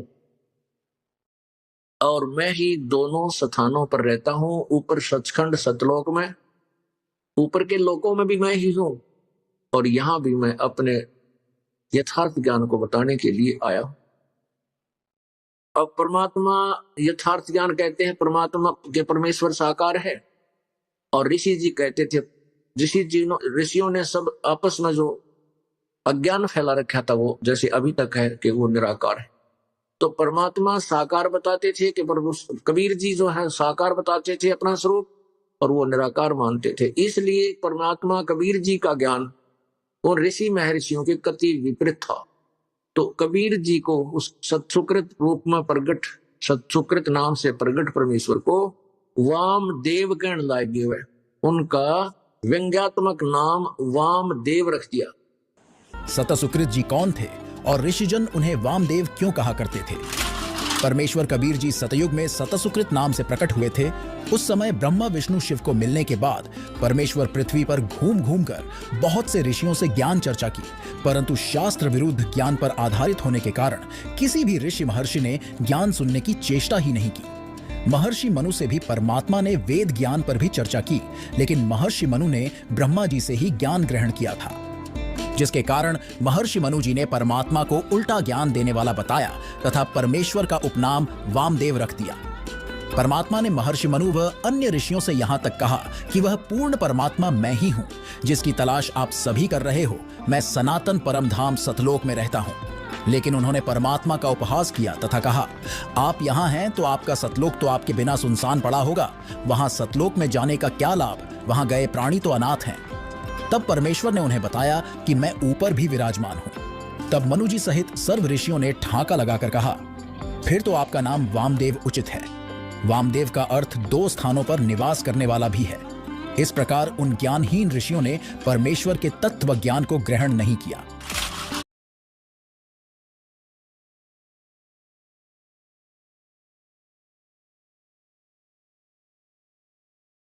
Have you ever wondered why the rich people seem to be getting richer in life? And in the next 60 seconds, अप्रसंग चल रहा है। वाम का अर्थ होता है उल्टा ज्ञान देने वाला, जैसे दायां हाथ सीधा हाथ, बायां हाथ को उल्टा हाथ भी कहते हैं, बामा हाथ। तो बामा बाने उल्टा। तो परमात्मा को वामदेव कहने लगे, सतसुकृत नाम छोड़ दिया। जैसे किसी का नाम बुंडा धर ले गांव में, बुंडा माने मतलब कुरूप, और वो चाहे कैसा भी हो, फिर उसने बुंडा क्या अगर पूरा गांव उसके ओरिजिनल नाम से अपरिचित हो जाते हैं। हमने खूब देखा गांव में, तो वो बुंडा क्या करे, और वो भी बुंडे नाम तो थोड़ा बोला जल्दी बोला है, क्योंकि वो परिपक्व नाम हो जाता उसका। तो ऐसे ही उस परमेश्वर का नाम वामदेव रख दिया। और वाम का अर्थ है दो यानी ऊपर भी रहे नीचे भी रहे, कहते यूं है वो वामदेव, ऊपर भी रहता है नीचे भी रहता है। यानी उस परमेश्वर के यथार्थ ज्ञान को स्वीकार किया नहीं, बकवाद करने लगे ये मनु जैसे अज्ञानी। दर्शकों, परमात्मा कबीर जी चारों युगों में आते हैं। सतयुग में जब कबीर परमात्मा सत सुकृत नाम से आए तो अज्ञानी ऋषि उन्हें वामदेव कहने लगे। दर्शकों, यजुर्वेद अध्याय 12 के मंत्र 4 में कहा है कि यजुर्वेद के मंत्र नाम ग्रहण करने और छोड़ने योग्य व्यवहारों को ठीक ठीक वामदेव ऋषि ने जाना और पढ़ाया। दर्शकों, ये वामदेव ऋषि कोई और नहीं, खुद कबीर परमात्मा थे, जो सतयुग में सत सुकृत नाम से आए थे। उन्हीं को उस समय के अज्ञानी ऋषि वामदेव कहने लगे थे। और वेद यजुर्वेद में उसी परमेश्वर वामदेव जी का वर्णन ये देखिएगा, श्री शिव पुराण गीता प्रेस गोरखपुर से प्रकाशित, और ये श्री शिव पुराण संपादक हनुमान प्रसाद पोदार, प्रकाशक हैं मुद्रक गीता प्रेस गोरखपुर। इसके 606 पृष्ठ पे कैलाश संहिता, ऋषियों का सूत जी से तथा वामदेव जी का सकंद से प्रश्न, वर्णार्थ निरूपण के लिए अनुरोध। ऋषि बोले, महाभाग सूत जी, आप हमारे श्रेष्ठ गुरु हैं, अतः यदि आपका हम पर अनुग्रह है तो हम आपसे एक प्रश्न पूछते हैं। श्रद्धालु शिष्यों पर आप जैसे गुरुजन सदा स्नेह रखते हैं, इस बात को आपने इस समय हमें प्रत्यक्ष दिखा दिया है। उन्हें विराज होम के समय पहले आपने जो वामदेव का मत सूचित किया था, वामदेव का मत यानी वामदेव जी का के विचार, उसका पंथ, उसके द्वारा दिया गया ज्ञान, उसे हमने विस्तार पूर्वक नहीं सुना। अब हम बड़े आदर और श्रद्धा के साथ उसे सुनना चाहते हैं। कृपा सिंधु आप प्रश्न पूर्वक उसका वर्णन करें। ऋषियों की बात सुनकर सूत उनके सूत जी बोले, अब बताने लगे। सूत जी बोले, तुम्हारा कल्याण हो, तुम सब लोग सदा सुखी रहो। महाभाग महात्माओं, तुम भगवान शिव के भगत व दृढ़ता पूर्वक व्रत का पालन करने वाले हो, यह निश्चित रूप से जानकर ही मैं तुम लोगों के समक्ष इस विषय का प्रसन्नता पूर्वक वर्णन करता हूँ। ध्यान देकर सुनो। पूर्व काल में रथंतर कल्प में महामुनि वामदेव माता के गर्भ से बाहर निकलते ही शिवताओं के ज्ञाताओं में सर्वश्रेष्ठ माने जाने लगे। वे वेदों, आगमों, पुराणों तथा अन्य सब शास्त्रों के भी तात्विक अर्थ को जानने वाले थे। अब देखो, आप कह रहे हैं कि वो वामदेव जो थे वो वेदों और सदग्रंथों के तात्विक यानी तत्वदर्शी थे। आगे देखो, देवता, असुर तथा मनुष्य आदि जीवों के जन्म कर्मों का उन्हें भली भांति ज्ञान था। उनका संपूर्ण अंग भस्म लगाने से जब उज्जवल दिखाई देता था, उनके मस्तक पर जटाओं का समूह शोभा देता था। वे किसी के आश्रित नहीं थे, उनके मन में किसी वस्तु की इच्छा नहीं थी। वे शीत, उष्ण आदि दोनों से परे तथा अहंकार शून्य थे, उनमें अहंकार नहीं था। वे दिगंबर महाज्ञानी महात्मा दूसरे महेश्वर के समान जान पड़ते थे। उन्हीं के जैसे स्वभाव वाले बड़े बड़े मुनि शिष्य होकर उन्हें घेरे रहते थे। वे अपने चरणों के स्पर्श जनित पुण्य से इस पृथ्वी को पवित्र करते हुए सब और विचरते और अपने चित्त को निरंतर परमधाम स्वरूप पर ब्रह्म परमात्मा में लगाए रहते थे। अब कितना स्पष्ट कर दिया। अब इन ऋषियों ने को इतना ज्ञान है कि वो मात पैदा हुए थे। अब इन कित रो है, जो मैं ठोक कर कहता हूँ शिव जी तो ऊपर कोई भगवान नहीं है, सत्य है, सत्य है, सत्य है। अरे बिरानवाटी और इन सारे की ज्ञान किसी को है नहीं, अपनी थ्योरी को फाइनल मान करके और पूरी दृढ़ बैठे। अब इससे क्या सिद्ध करना चाहता है ये दास के परमेश्वर चारों युगों में आते हैं और प्रत्येक युग में अपने तत्व ज्ञान का प्रचार करते हैं और सबके छक्के छुड़ा देते हैं, परंतु अभिमानी और अज्ञानी परमात्मा के उस यथार्थ ज्ञान को स्वीकार नहीं करते।